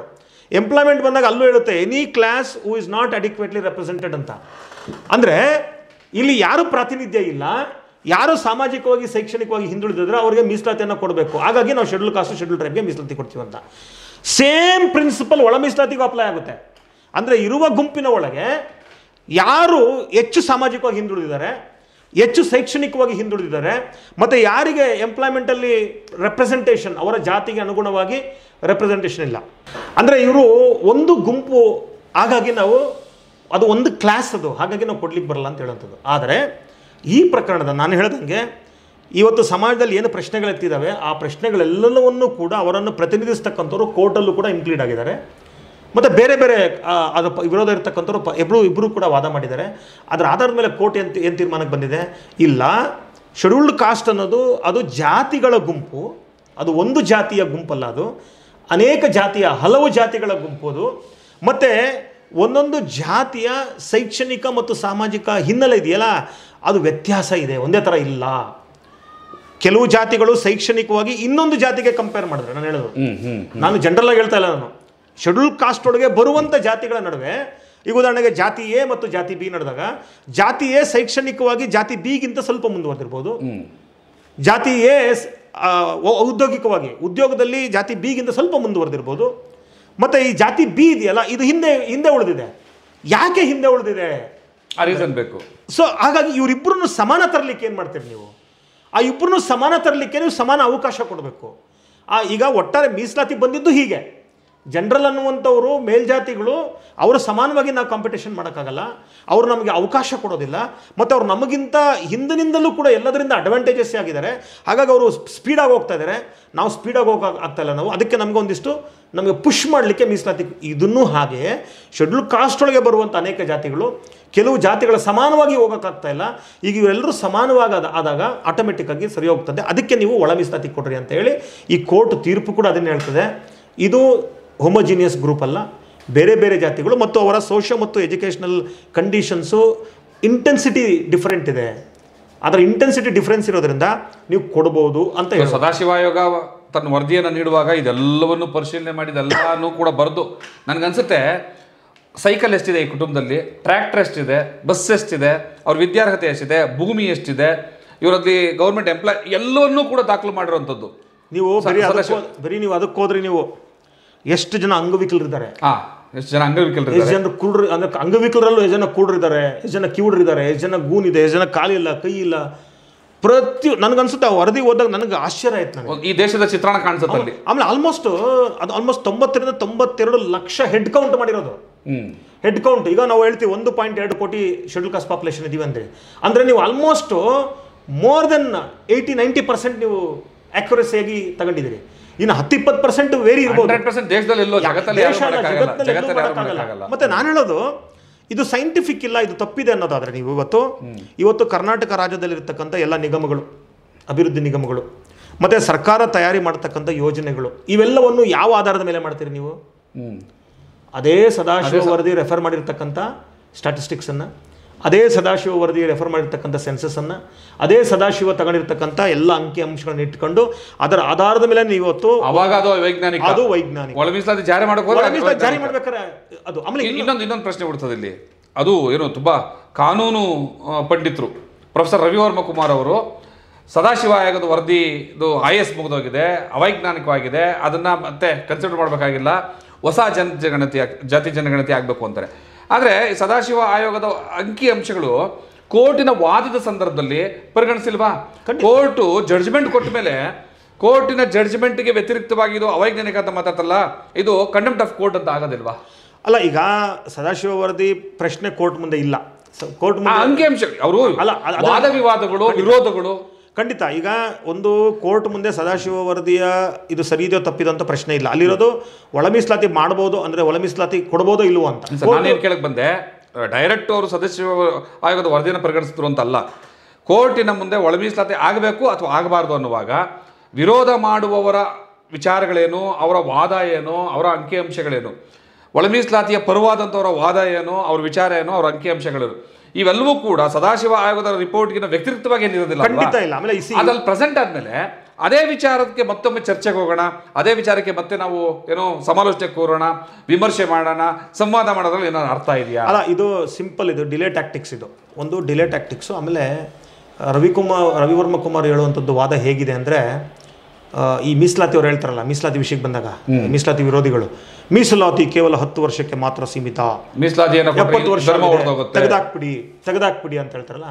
ಎಲ್ಲೂ ಕೂಡ ಮೀಸಲಾತಿ 10 ವರ್ಷ ಅಂತ ಹೇಳಿಲ್ಲ, ಆದರೂ ಅದು ಸತ್ಯ ಅಂತ ಪ್ರೂವ್ ಮಾಡ್ತಾರೆ. ಆಮೇಲೆ ನೀವು ಹೇಳ್ದಂಗೆ ಪ್ರಾರಂಭದಲ್ಲಿ ಬಾಬಾ ಸಾಹೇಬ್ ಅಂಬೇಡ್ಕರ್ 1917ನೇ ಇಸ್ವಿಯಿಂದ ಮೀಸಲಾತಿಯನ್ನು ಕೇಳೋದಕ್ಕೆ ಪ್ರಾರಂಭ ಮಾಡಿದ್ದು 1917ನೇ ಇಸ್ವಿಯಿಂದ. ಅಲ್ಲಿಂದ ಹಿಡಿದು ಕೊನೆಗೆ 1935ರ ಕಾಯ್ದೆಯಲ್ಲಿ ಮೀಸಲಾತಿಯನ್ನು ಕೊಟ್ಟರಲ್ಲ, ಅಲ್ಲಿಯವರೆಗೂ ಕೂಡ ಮಹಾತ್ಮ ಗಾಂಧಿ ಮತ್ತು ಕಾಂಗ್ರೆಸ್ನವರು ಇದೇ ಆರ್ಗ್ಯುಮೆಂಟನ್ನು ಇಟ್ಟಿದ್ದು. ಏನಂದ್ರೆ, ಮೀಸಲಾತಿ ಕೊಟ್ಟುಬಿಟ್ರೆ ಹಿಂದೂ ಧರ್ಮ ಹೋಳಾಗುತ್ತೆ, ಹಿಂದೂ ಧರ್ಮ ಹೋಳಾಗುತ್ತೆ. ಈಗ ಸೇಮ್ ಆರ್ಗ್ಯುಮೆಂಟನ್ನು ಈ ಪರಿಶಿಷ್ಟ ಜಾತಿಗಳ ಒಳಗಿರ್ತಕ್ಕಂಥ ಮನುವಾದಿಗಳು ಮಾತಾಡ್ತಾ ಇದ್ದಾರೆ. ಪರಿಶಿಷ್ಟ ಜಾತಿಗಳ ಒಳಗಿರ್ತಕ್ಕಂಥ ಮನುವಾದಿಗಳು. ಮತ್ತು ಇನ್ನೊಂದು ಎರಡನೇದು ಭಾಳ ನಾವು ಇವತ್ತು ವಿರೋಧ ಮಾಡ್ತಾ ಇದ್ದಾರಲ್ಲ, ಅವರು ಪ್ರತಿಪಾದಿಸ್ತಕ್ಕಂಥ ಬಹಳ ಮುಖ್ಯವಾಗಿರ್ತಕ್ಕಂಥ ಒಂದು ಅಂಶ ಏನಪ್ಪ ಅಂದರೆ, ಒಳ ಮೀಸಲಾತಿ ಜಾರಿ ಮಾಡಿದ್ರೆ ಇಲ್ಲಿರ್ತಕ್ಕಂಥ ಲಂಬಾನಿಗಳನ್ನು, ಬೋವಿಗಳನ್ನು, ಟಚಬಲ್ಸ್ನ ಲಿಸ್ಟಿಂದ ತೆಗೆದುಬಿಡ್ತಾರೆ, ಶೆಡ್ಯೂಲ್ ಕಾಸ್ಟ್ ಲಿಸ್ಟಿಂದ ತೆಗಿತಾರೆ ಅಂತ. ಇದು ಎಂಥ ಅಟ್ಟರ್ ನಾನ್ಸೆನ್ಸ್ ಅಂತ ಹೇಳಿದ್ರೆ, ಯಾಕಂದರೆ ನಾನು ಸುಮ್ಮನೆ ಯಾರೋ ಕಿವಿ ಮಾತನ್ನು ಹೇಳಿದ್ದನ್ನು ಕೇಳಿಸ್ಕೊಂಡೋ ಅಥವಾ ಎಲ್ಲೋ ಯಾರೋ ಭಾಷಣ ಹೊಡೆದಿದ್ದನ್ನು ಕೇಳಿಸ್ಕೊಂಡು ನಾನು ಇಲ್ಲಿ ಮಾತಾಡ್ತಾ ಇಲ್ಲ. ನಾನು ಸಂಪೂರ್ಣವಾಗಿ ಸದಾಶಿವ ವರದಿಯನ್ನು, ಅಂದರೆ ಅದು ಅಫ್ಕೋರ್ಸ್ ಮಂಡಿಸಿಲ್ಲ, ಲೀಕ್ ಆಗಿರ್ತಕ್ಕಂಥ, ಎಲ್ರಿಗೂ ಸಿಕ್ಕಿದೆ ಕಾಪಿ, ಅದು ಎಲ್ರಿಗೂ ಸಿಕ್ಕಿದೆ. ಆ ಲೀಕ್ ಆಗಿರ್ತಕ್ಕಂಥ ಕಾಪಿಯನ್ನು ನಾನು ಸಂಪೂರ್ಣವಾಗಿ ಓದಿ, ಒಂದೊಂದು ಪುಟವನ್ನು ಸಂಪೂರ್ಣವಾಗಿ ಇಡೀ ವರದಿಯನ್ನು 3-4 ಬಾರಿ ಓದಿ ನಾನು ಮಾತಾಡ್ತಾ ಇರ್ತಕ್ಕಂಥದ್ದು. ಅಲ್ಲಿ ಸದಾಶಿವ ವರದಿಯಲ್ಲಿ ಏನಾಗುತ್ತೆ ಅಂದರೆ, ಆ ವರದಿ ತಯಾರು ಮಾಡೋ ಸಂದರ್ಭದಲ್ಲಿ ಇವರು ಎಲ್ಲ ಜಿಲ್ಲೆಗಳಿಗೂ ಹೋಗ್ತಾರೆ, ಹಾಗೆ ಎಲ್ಲ ಯೂನಿವರ್ಸಿಟಿ ಸೆಂಟರ್ಗಳಲ್ಲಿ ಹೋಗ್ತಾರೆ, ಹಾಗೆ ಒಂದಿಷ್ಟು ಪ್ರಗತಿಪರನ ಪ್ರೊಫೆಸರ್ಗಳನ್ನು, ರಿಸರ್ಚ್ ಎಲ್ಲರನ್ನು ಭೇಟಿ ಮಾಡಿ ಮಾತಾಡ್ತಾರೆ. ಮತ್ತು ಪ್ರಾರಂಭದಲ್ಲಿ ಇವತ್ತಿರುವಷ್ಟು ಕಾವು ಇರಲಿಲ್ಲ. ಎಲ್ಲ ಒಳ ಮೀಸಲಾತಿಯನ್ನು ಭಾಳ ಲೈಟಾಗಿ, ಆ ಇಶ್ಯೂನ ಭಾಳ ಲೈಟಾಗಿ ತೊಗೊಂಡಿದ್ರು. ಉದಾಹರಣೆಗೆ ನಾನು ಕೂಡ ಪ್ರಾರಂಭದಲ್ಲಿ ಅದರ ಪರ ಇರಲಿಲ್ಲ, ನಾನು ಕೂಡ ಸಂಪೂರ್ಣವಾದ ಮಾಹಿತಿ ಸಿಗೋ ನನ್ನ ಪರ ಇರಲಿಲ್ಲ, ನಾನು ವಿರೋಧ ಮಾಡ್ತಾ ಇದ್ದೆ. ಯಾಕಂದರೆ ಇದು ದಲಿತರನ್ನ ಹೊಡಿತದೆ, ನನಗೂ ಅದೇ ಭಾವನೆ ಇತ್ತು, ಹಾಗಾಗಿ ನಾನು ವಿರೋಧ ಇದ್ದೆ. ಗಾಂಧಿವಾದದಲ್ಲಿ ನಾನು ವಿರೋಧ ಇದ್ದೆ, ನಾನು ಕೂಡ ವಿರೋಧಿಸ್ತಾ ಇದ್ದೆ ಅದನ್ನು, ಒಳ ಮೀಸಲಾತಿ ಸರಿ ಇಲ್ಲ ಅಂತ. ಆದರೆ ಅದು ಯಾವಾಗ ಇಶ್ಯೂ ರೈಸ್ ಆಗ್ತಾ ಹೋಯಿತು, ಆಮೇಲೆ ಇದೇನಾಯ್ತಂದ್ರೆ, ನಾವೆಲ್ಲ ನಮ್ಮಂತೆಲ್ಲ ದೂರ ಇದ್ದ ಪರಿಣಾಮ ಏನಾಯ್ತಂದರೆ, ಆ ಸದಾಶಿವ ವರದಿ ತಯಾರು ಮಾಡಲಿಕ್ಕೆ ಹೋದ ಸಂದರ್ಭದಲ್ಲಿ ಸ್ಟ್ಯಾಟಿಸ್ಟಿಕ್ಸನ್ನು, ಅಂಕಿಅಂಶವನ್ನು ಕಲೆಕ್ಟ್ ಮಾಡೋಕೆ ಹೋದ ಸಂದರ್ಭದಲ್ಲಿ ಅಲ್ಲಿ ಜಿಲ್ಲೆಗಳ ಮಟ್ಟದಲ್ಲಿ ಹೋದಾಗ ಒಂದಿಷ್ಟು ಲೋಕಲ್ ಸಂಘಟನೆಗಳು, ಇದು ಅಂಬೇಡ್ಕರ್ ಯುವಕರ ಸಂಘ, ಜಗಜೀವನ್ ರಾಮ್ ಯುವಕರ ಸಂಘ, ಲಂಬಾಣಿ, ಈ ಥರದ ಒಂದಿಷ್ಟು ಸಂಘಟನೆಗಳು, ನನಗನ್ಸುತ್ತೆ ಬಹುತೇಕರಿಗೆ ಅವರಿಗೆ ಈ ಸಮಾಜದ ಜ್ಞಾನ ಆಗಲಿ ಅಥವಾ ಮೀಸಲಾತಿಯ ಪರಿಕಲ್ಪನೆಯ ಆಳ ಮತ್ತು ಅಗಲ ಆಗಲಿ, ಉದ್ದೇಶ ಆಗಲಿ, ಪಾಪ ಏನೂ ಗೊತ್ತಿಲ್ಲ ಅವ್ರಿಗೆ. ಹಾಗಾಗಿ ಅಲ್ಲಿ ಎಲ್ಲ ಜಿಲ್ಲೆಗಳಲ್ಲಿ ಬಂದಿರತಕ್ಕಂಥದ್ದು 2 ಪ್ರಶ್ನೆಗಳು ಬಂದಿದೆ. ಒಂದೇನಪ್ಪ ಅಂದರೆ, ಈ ಸಂಘಟನೆಗಳು ಹೇಳಿರೋದು ಏನಪ್ಪ ಅಂದರೆ, ಟಚಬಲ್ಸ್ ಇದಾರಲ್ಲ, ಇವ್ರನ್ನ ನೀವು ಪಟ್ಟಿನ ತೆಗಿಬೇಕು, ಯಾಕಂದರೆ ಅವ್ರ ಅಸ್ಪೃಶ್ಯತೆ ಅನುಭವಿಸಿಲ್ಲ. ಇದನ್ನು ಎಲ್ಲ ಜಿಲ್ಲೆಗಳಲ್ಲೂ ಹೇಳಿದ್ದಾರೆ. ಹಾಗೆಯೇ ತಮಾಷೆ ಏನಂದರೆ, ಇನ್ನೊಂದು ಇದ್ರ ಜೊತೆಗೆ ಕ್ರೀಮಿ ಲೇಯರ್ ಅನ್ನು ಅಪ್ಲೈ ಮಾಡ್ಬೇಕು ನೀವು. ದಲಿತ ಸಮುದಾಯದವರು ಹೇಳ್ತಾ ಇರೋದು, ದಲಿತ ಸಮುದಾಯದವರು ಹೇಳಿರೋದು, ಸಂಘಟನೆಗಳೇ, ಆಮೇಲೆ ಸೋಕಾಲ್ಡ್ ರಿಸರ್ಚ್ ಸ್ಕಾಲರ್ಸ್ಗಳೇ ಹೇಳಿರೋದು, ಪ್ರೊಫೆಸರ್ಗಳು ಹೇಳಿರೋದು ಏನಂತ, ಮಲ್ಲಿಕಾರ್ಜುನ ಖರ್ಗೆ ಮಗನಿಗೆ ಯಾಕೆ ಮತ್ತೆ ಮೀಸಲಾತಿ, ಇದೇ ಪದಗಳನ್ನು ಬಳಸಿದ್ದಾರೆ. ಅವ್ರಿಗೆ ಆರ್ಥಿಕವಾದ ಅಭಿವೃದ್ಧಿ, ರಾಜಕೀಯ ಅಭಿವೃದ್ಧಿ ಕಾಣ್ತಾ ಇದೆ, ಸಾಮಾಜಿಕ ಪರಿಸ್ಥಿತಿ ಶಿವರಾಮ್ ಮಗನಿಗೆ ಯಾಕೆ IAS ಮತ್ತೆ IAS ಆಗಬೇಕು, ಹಾಗಾಗಿ ನೀವು ಕ್ರೀಮಿ ಲೇಯರ್ ಅಪ್ಲೈ ಮಾಡಬೇಕು ಅಂತ ಹೇಳ್ತಾರೆ. ಆದರೆ ಆ ವರದಿಯನ್ನು ಕಂಪ್ಲೀಟ್ ಮಾಡೋ ಸಂದರ್ಭದಲ್ಲಿ ಜಸ್ಟಿಸ್ ಸದಾಶಿವ ಅವರು ಅದ್ಭುತವಾಗಿ ಬರೀತಾರೆ. ಅಲ್ಲಿ ಏನು ಹೇಳ್ತಾರೆ ಅಂದರೆ, ನಾನು ಅಧ್ಯಯನ ಮಾಡುವ ಸಂದರ್ಭದಲ್ಲಿ ಇದೆಲ್ಲ ಪ್ರಶ್ನೆಗಳು ನನ್ನ ಮುಂದೆ ಬಂದಿದೆ, ಆದರೆ ಈ ಸದಾಶಿವ ಆಯೋಗದ ಮುಂದೆ ಇರುವ ಪ್ರಶ್ನೆ ಯಾವ ಜಾತಿಗಳನ್ನು ಪಟ್ಟಿಯಲ್ಲಿ ಸೇರಿಸಬೇಕು, ಯಾವ ಜಾತಿಗಳನ್ನು ತೆಗಿಬೇಕು, ಅದಲ್ಲ, ಕ್ರೀಮಿ ಲೇಯರ್ ಅಪ್ಲೈ ಮಾಡಬೇಕೋ ಇಲ್ಲವೋ ಅನ್ನೋದಲ್ಲ. ಮತ್ತೆ ಯಾವನಿಗೆ ಒಬ್ಬನಿಗೆ ಕಾನೂನು, ಯಾಕಂದರೆ ಇವತ್ತು ಅನೇಕ ಜನ ನಾನು ಲಾಯರ್ಗಳನ್ನು ತಿಳ್ಕೊಳ್ಳೋದು ನಾನ್ಸೆನ್ಸ್ ಮಾತಾಡ್ತಾ ಇದ್ದಾರೆ. ಯಾವನೇ ಒಬ್ಬನಿಗೆ ಕಾಮನ್ ಸೆನ್ಸ್, ನಾನು ಹೇಳೋದು ಸಂವಿಧಾನದ ಏನೋ ನಾಲೆಜ್ ಆಗಲಿ ಅಥವಾ ಭಾಳ ಪ್ರಬುದ್ಧತೆ, ರಿಸರ್ಚು ಇದೆಲ್ಲ ಬೇಕಾಗಿಲ್ಲ, ಕಾಮನ್ ಸೆನ್ಸ್ ಇರೋನು ಶೆಡ್ಯೂಲ್ಡ್ ಕಾಸ್ಟ್ ಲಿಸ್ಟ್ ಒಳಗೆ ಜಾತಿಯನ್ನು ಹಾಕೋದನ್ನು ತೆಗೆಯೋದನ್ನು ಸಂವಿಧಾನ ಯಾರು ಕೊಟ್ಟಿದೆ ಅಧಿಕಾರ? ಕೇಂದ್ರ ಸರ್ಕಾರಕ್ಕೆ ಕೊಡ್ತದೆ, ಕೇಂದ್ರ ಸರ್ಕಾರ, ಪ್ರೆಸಿಡೆಂಟ್ ಇವರೇ ಮಾಡಬೇಕಾಗಿರೋದು. ರಾಜ್ಯ ಸರ್ಕಾರಗಳು ಬೇಕಾದ್ರೆ ರೆಕಮೆಂಡೇಶನ್ ಕೊಡ್ಬೋದು, ಇಂಥ ಜಾತಿ ನಮ್ಮಲ್ಲಿ ಈ ಥರ ಇದೆ, ಹಾಗಾಗಿ ಈ ಡೆಫಿನೇಷನ್ ಒಳಗೆ ಬರ್ತದೆ, ಇವರು ಸೇರಿಸ್ಬೋದು ನೀವು ಅಂತ ಹೇಳಿದಾಗ ಅವ್ರು ಅದನ್ನು ನೋಡಿ ಅವ್ರಿಗೆ ಕನ್ವಿನ್ಸ್ ಆಯಿತು ಅಂದರೆ ಅದನ್ನ ಸೇರಿಸ್ಬೋದು ಅಥವಾ ತೆಗಿಬೋದು. ಮತ್ತು ಇಲ್ಲಿವರೆಗೂ ತೆಗೆದಿರುವಂಥ ಇತಿಹಾಸ ಒಂದು ಇಲ್ಲ, ಸೇರಿಸಿರುವಂಥ ಇತಿಹಾಸ ನಮ್ಮಲ್ಲಿ. ಮತ್ತು ಇದು ಇನ್ನೊಂದು ಇದೇ ಸಂದರ್ಭದಲ್ಲಿ ಒಂದು ಕ್ಲಿಯರ್ ಮಾಡ್ಬಿಡೋಣ. ನಾವು ಈ SC ಪಟ್ಟಿಗೆ ಅಸ್ಪೃಶ್ಯ ಸಮುದಾಯಗಳು ಮಾತ್ರ, ಅದೇ 1970ರಲ್ಲಿ ಕರ್ನಾಟಕ ರಾಜ್ಯದಲ್ಲಿ ಕೇವಲ 6 ಜಾತಿಗಳು ಮಾತ್ರ SC ಪಟ್ಟಿಗಳಲ್ಲಿ ಇದ್ದಿದ್ದದ್ದು. ಈಗ ಅದು 101 ಜಾತಿ ಆಗಿದೆ. ಮತ್ತೆ ಇಷ್ಟು ಟಚಬಲ್ ಜಾತಿಗಳನ್ನ SC ಪಟ್ಟಿಗೆ ಸೇರಿಸಿದ್ದು ದೇವರಾಜ ಅರಸು ಅಂತ ಮಾತಾಡ್ತೀವಿ. ದೇವರಾಜ ಅರಸು ರಾಜ್ಯ ಸರ್ಕಾರದ 21ರಲ್ಲೇ ಮಹಾರಾಜರು, ಮೈಸೂರು ಮಹಾರಾಜರು ಬೋವಿ ಮತ್ತು ಬೋವಿಗಳನ್ನು ಸೇರಿಸ್ತಾರೆ. ಅದು ಕಾಲಕ್ಕೆ ಬದಲಾಗ್ತಾ ಬಂದಿದೆ. ನಾನು ಹೇಳೋದೇನಂದ್ರೆ, ನೀವು ಇಡೀ ಇತಿಹಾಸ ತಗೊಳ್ಳಿ, ನೀವು ಸೇರಿಸಿರೋದಾಗಿದೆ ಹೊತ್ತು ತೆಗೆದಿರೋ ಇತಿಹಾಸ ಇಲ್ಲ ನಮ್ಮಲ್ಲಿ. ತೆಗೆದಿರೋ ಇತಿಹಾಸ ಸೇರಿಸೋದಕ್ಕೆ ಅಧಿಕಾರ ಇದೆ ರಾಜ್ಯ ಸರ್ಕಾರಗಳಿಗೆ, ಅದನ್ನ ಕ್ಲಿಯರ್ ಮಾಡ್ಬೇಕಲ್ಲ. ಇಲ್ಲ, ಇದು 1921 ಇವರು ಕೇಂದ್ರ ಸರ್ಕಾರ ರೆಕಮೆಂಡೇಶನ್ಸ್ ಮುಖಾಂತರ ರೆಕಮೆಂಡೇಶನ್ ಕಳಿಸಿ ಅಮೆಂಡ್ಮೆಂಟ್ ಮಾಡಿ ಅದ್ರ ಮುಖಾಂತರ ಮಾಡಿಸ್ಕೊಂಡಿರ್ತಾರೆ. ಹಾಗಾಗಿ ಇಲ್ಲೇನಾಗಿದೆ ಅಂದ್ರೆ, ಈ ಬೋವಿ ಮತ್ತು ಲಂಬಾಣಿ ಅಥವಾ ಕೊರ್ಮಾ ಕೊರ್ಚರನ್ನ ಲಿಸ್ಟಿನ ತೆಗಿತಾರೆ ಅನ್ನೋದು ಇದೊಂದು ಸುಳ್ಳು ಅಪಪ್ರಚಾರ. ದೇಶದಲ್ಲಿ ಇದುವರೆಗೂ ಆ ಥರ ಜಾತಿ ಯಾವುದು ತೆಗೆದಿದ್ದಿಲ್ಲ. ಅಲ್ಲ, ಈ ಸದಾಶಿವ ಅವರು ಹೇಳ್ತಾರೆ, ಜಸ್ಟಿಸ್ ಸದಾಶಿವ ಅವರು ಹೇಳ್ತಾರೆ, ನನಗೆ ಈ ಅಧಿಕಾರನೇ ಇಲ್ಲ, ಮತ್ತೆ ನನ್ನ ಸರ್ಕಾರ ಅಪಾಯಿಂಟ್ ಮಾಡಿರೋದು ಇದನ್ನ ನೋಡಕ್ಕಲ್ಲ, ನನ್ನ ಅಪಾಯಿಂಟ್ ಮಾಡಿರೋದು ಒಳ ಮೀಸಲಾತಿನ ಕೊಡಬಹುದಾ ಇಲ್ವಾ, ಕೊಡಬಹುದು ಅನ್ನೋದಾದ್ರೆ ಯಾವ ಆಧಾರದ ಮೇಲೆ ಹೇಗೆ ಕೊಡಬೇಕು, ಇಲ್ಲ ಅಂದ್ರೆ ಕೊಡೋಕ್ಕಾಗಲ್ಲ, ಹೆಂಗೆ ಅದನ್ನ ಹೇಳಿ. ಕೊಡಕ್ಕಾಗೋದು ಕೊಡ್ಬೋದಾ, ಕೊಟ್ರೆ ಹೆಂಗ್ ಕೊಡಬೇಕು, ಕೊಡಬಾರ್ದು ಅನ್ನೋದು ಯಾಕೆ ಕೊಡಬಾರ್ದು, ಇಷ್ಟೇ ಪ್ರಶ್ನೆ ಇರೋದು. ಹಾಗಾಗಿ ಅವ್ರದ್ದು ಉತ್ತರ ಕೊಡ್ತಾರೆ. ನನ್ನ ಪ್ರಕಾರ ನನಗೆ ಕೊಟ್ಟಿರೋ ಪ್ರಶ್ನೆಯನ್ನ ಒಳ ಮೀಸಲಾತಿ ಕೊಡಬೇಕು ಅಂತ ಹೇಳ್ತೀನಿ, ಕೊಡಬೇಕು, ಅದನ್ನ ಹೇಗೆ ಕೊಡಬೇಕು ಅನ್ನೋದನ್ನು ಹೇಳ್ತೀನಿ, ಯಾವ್ಯಾವ ಕಾರಣಕ್ಕೆ ಕೊಡಬೇಕು ಅಂತ ಹೇಳ್ತೀನಿ, ಅದೆಲ್ಲವನ್ನು ಕೂಡ ಅಂಕಿಅಂಶ ಸಮೇತ ಹೇಳ್ತಾರೆ. ಹಾಗಾಗಿ ಮೊದಲನೆಯ ಒಂದು ಸುಳ್ಳು ಇದೆಯಲ್ಲ, ಅಪಪ್ರಚಾರ ಇದೆಯಲ್ಲ, ಟಚಬಲ್ಸ್ನ ತೆಗಿತಾರೆ, ಇದು ದೊಡ್ಡ ಸುಳ್ಳು, ದೊಡ್ಡ ಅಪಪ್ರಚಾರ. ಇದನ್ನ ಒಂದು. ಎರಡನೇದು ಕ್ರೀಮಿ ಲೇಯರ್. ಕ್ರೀಮಿ ಲೇಯರ್ ಕೂಡ ಅಷ್ಟೇ, ಅದನ್ನು ಸ್ಪಷ್ಟಪಡಿಸ್ತಾರೆ. ಕ್ರೀಮಿ ಲೇಯರ್ ನನ್ನ ಮುಂದೆ ಇಲ್ಲ ಪ್ರಶ್ನೆ. ನಾನು ಮತ್ತೆ ಶೆಡ್ಯೂಲ್ ಕಾಸ್ಟ್ಗೆ ಕ್ರೀಮಿ ಲೇಯರ್ ಅಪ್ಲೈ ಆಗೋದೇ ಇಲ್ಲ. ಅದು ಇಂದಿರಾಸಾನಿ ಪ್ರಕರಣದಲ್ಲೂ ಕೂಡ ಅದು ಜಡ್ಜ್ಮೆಂಟ್ ಬಂದಿದೆ. ಬಟ್ ಅದೇ ಈ ಸುಪ್ರೀಂ ಕೋರ್ಟ್ ಇವತ್ತು ಕೊಟ್ಟಿರೋ ಜಡ್ಜ್ಮೆಂಟಲ್ಲೂ ಕೂಡ ಅಷ್ಟೇ, ಈ ಒಳ ಮೀಸಲಾತಿ ಜಡ್ಜ್ಮೆಂಟಲ್ಲೂ ಕೂಡ ಅಷ್ಟೇ, ಅಲ್ಲಿ ಅವರ ಒಪಿನಿಯನ್ ಇದೆ ಹೊರತು ನೀವು ಮಾಡಬೇಕು ಅಂತ ಏನಿಲ್ಲ. ಅದು ಅಲ್ಲೇ ಹೇಳಿಕೆ ಆಗಿ ಉಳಿದಿದ್ರೆ ಬಹುಶಃ ಮುಂದೆ ಸಮಸ್ಯೆ ಆಗಿರೋದು. ಬಟ್ ಕೇಂದ್ರ ಸರ್ಕಾರ ಸ್ಪಷ್ಟಪಡಿಸಿದೆ, ಏನಂತ, ನಾವು ಶೆಡ್ಯೂಲ್ ಕಾಸ್ಟ್ಗೆ ಕ್ರೀಮಿ ಲೇಯರ್ ಅಪ್ಲೈ ಮಾಡಲ್ಲ. ಮೊನ್ನೆ ಕೂಡ ಸ್ಪಷ್ಟಪಡಿಸಿದ್ರು. ಸತ್ತೋಯ್ತು, ಮುಗ್ದಾಯ್ತು ಕತೆ ಅದು. ಇನ್ನು ಕ್ರೀಮಿ ಲೇಯರ್ ಪ್ರಶ್ನೆ ಇಲ್ಲ. ಇನ್ನು ಏನು ನಿಮ್ಮ ಬಾಧೆ, ಟಚಬಲ್ಸ್ ತೆಗಿತಾರೆ ಅನ್ನೋದು ಸುಳ್ಳು, ಕ್ರೀಮಿ ಲೇಯರ್ ಅಪ್ಲೈ ಮಾಡ್ತಾರೆ ಅನ್ನೋದು ಸುಳ್ಳು. ಹಾಗಾದ್ರೆ ಇನ್ನು ಯಾವ ಕಾರಣಕ್ಕೆ ಒಳ ಮೀಸಲಾತಿ ಜಾರಿ ಮಾಡಿ? ಅದನ್ನೇ ನಿಮ್ಮನ್ನು ಕೇಳ್ತಾ ಇದ್ದೀನಿ. ಕರ್ನಾಟಕ ರಾಜ್ಯ ಸರ್ಕಾರದ ಮುಖ್ಯಮಂತ್ರಿಗಳು ಶುರು ಮಾಡ್ತಾರೆ, ನಾನು ಇದ್ರ ಬಗ್ಗೆ ಸ್ವಲ್ಪ ಕಾನೂನು ಸಲಹೆ ಪಡಿಬೇಕಾಗ್ತದೆ, ಆಮೇಲೆ ಎಲ್ಲ ಸಮುದಾಯಗಳನ್ನ ವಿಶ್ವಾಸಕ್ಕೆ ಪಡಿಬೇಕಾಗ್ತದೆ, ಮತ್ತು ಎಲ್ಲ ಪಾರ್ಟಿಗಳು ಮತ್ತು ಎಲ್ಲ ನಮ್ಮ ಪಕ್ಷದ ನಾಯಕರ ಜೊತೆಗೆ ಇದ್ರ ಬಗ್ಗೆ ವಿಶ್ವಾಸ ತೊಗೊಂಡು ಸಮಾಲೋಚನೆ ಮಾಡಬೇಕಾಗ್ತದೆ. ನಾನು ಪದೇ ಪದೇ ಕೇಳ್ತಾ ಇದ್ದೀನಿ ಅಂತ ಅನಿಸ್ಬೋದು ಎಲ್ರಿಗೂ. ಏನು ಸಮಾಲೋಚನೆ ಅಂತ ಹೇಳ್ತಾ ಇದ್ದಾರೆ, ಏನು ವಿಶ್ವಾಸ ಅಂತ ಹೇಳ್ತಾ ಇದ್ದಾರೆ, ಏನು ಕಾನೂನು ಸಲಹೆ ಅಂತ ಹೇಳ್ತಾ ಇದ್ದಾರೆ, ಇವೆಲ್ಲವೂ ಕೂಡ ಕೋರ್ಟ್ನಲ್ಲಿ ವಾದ ವಿವಾದಗಳಲ್ಲಿ ಬಂದೋಗಿದೆ, ಈಗಾಗಲೇ ರೈಟಿಂಗಲ್ಲಿದೆ. ಅದಕ್ಕೆ ತೀರ್ಮಾನ ಕೂಡ ಕೊಟ್ಟಾದ್ಮೇಲೆ ಇವರು ಯಾವ ಆಧಾರದಲ್ಲಿ ಏನು ಮಾಡ್ತಾರೆ ಅಂತ ಯಾರಿಗೂ ಕೂಡ ಅರ್ಥ ಆಗ್ತಾ ಇಲ್ಲ. ಅಂದುವಾಗ ಕರ್ನಾಟಕ ರಾಜ್ಯದ ಒಳ ಮೀಸಲಾತಿಗೋಸ್ಕರ ಹೋರಾಟ ಮಾಡಿದಂತಹ ದಲಿತ ಸಂಘಟನೆಗಳೇ ಇವತ್ತು ನಾವಿನ್ನೂ ಸರ್ಕಾರ ಜೊತೆಯಲ್ಲಿ ವಿಶ್ವಾಸಕ್ಕೆ ಹೋಗಬೇಕಾಗಿದೆ ಅನ್ನೋ ಮಾತನ್ನು ಮಾತಾಡ್ತಾರಲ್ಲ, ಇದರ ಒಳಾರ್ಥ ಅಥವಾ ಗೂಢಾರ್ಥ ಅಥವಾ ಅಸಹಾಯಕತೆ ಏನಿರ್ಬೋದು? ಅಸಹಾಯಕತೆ ಅನ್ನೋದಕ್ಕಿಂತ ಅವರ ಅನಿವಾರ್ಯ. ಯಾಕಂದರೆ ನೀವು ಹೇಳಿದಂಥ ಒಂದಿಷ್ಟು ಸಂಘಟನೆಗಳು, ಒಂದು ನಾಯಕರುಗಳು ಪಾಪ ಅವರ ಸ್ವಂತ ಸ್ವಾರ್ಥಕ್ಕೆ ಅಥವಾ ಅವರ ಸ್ವಂತ ಸ್ವಯಂ ಅಭಿವೃದ್ಧಿಗಾಗಿ ಪಾಪ ಯಾವುದೋ ಒಂದು ಪಕ್ಷದಲ್ಲಿ ಗುರುತಿಸ್ಕೊಂಡಿರ್ತಾರೆ.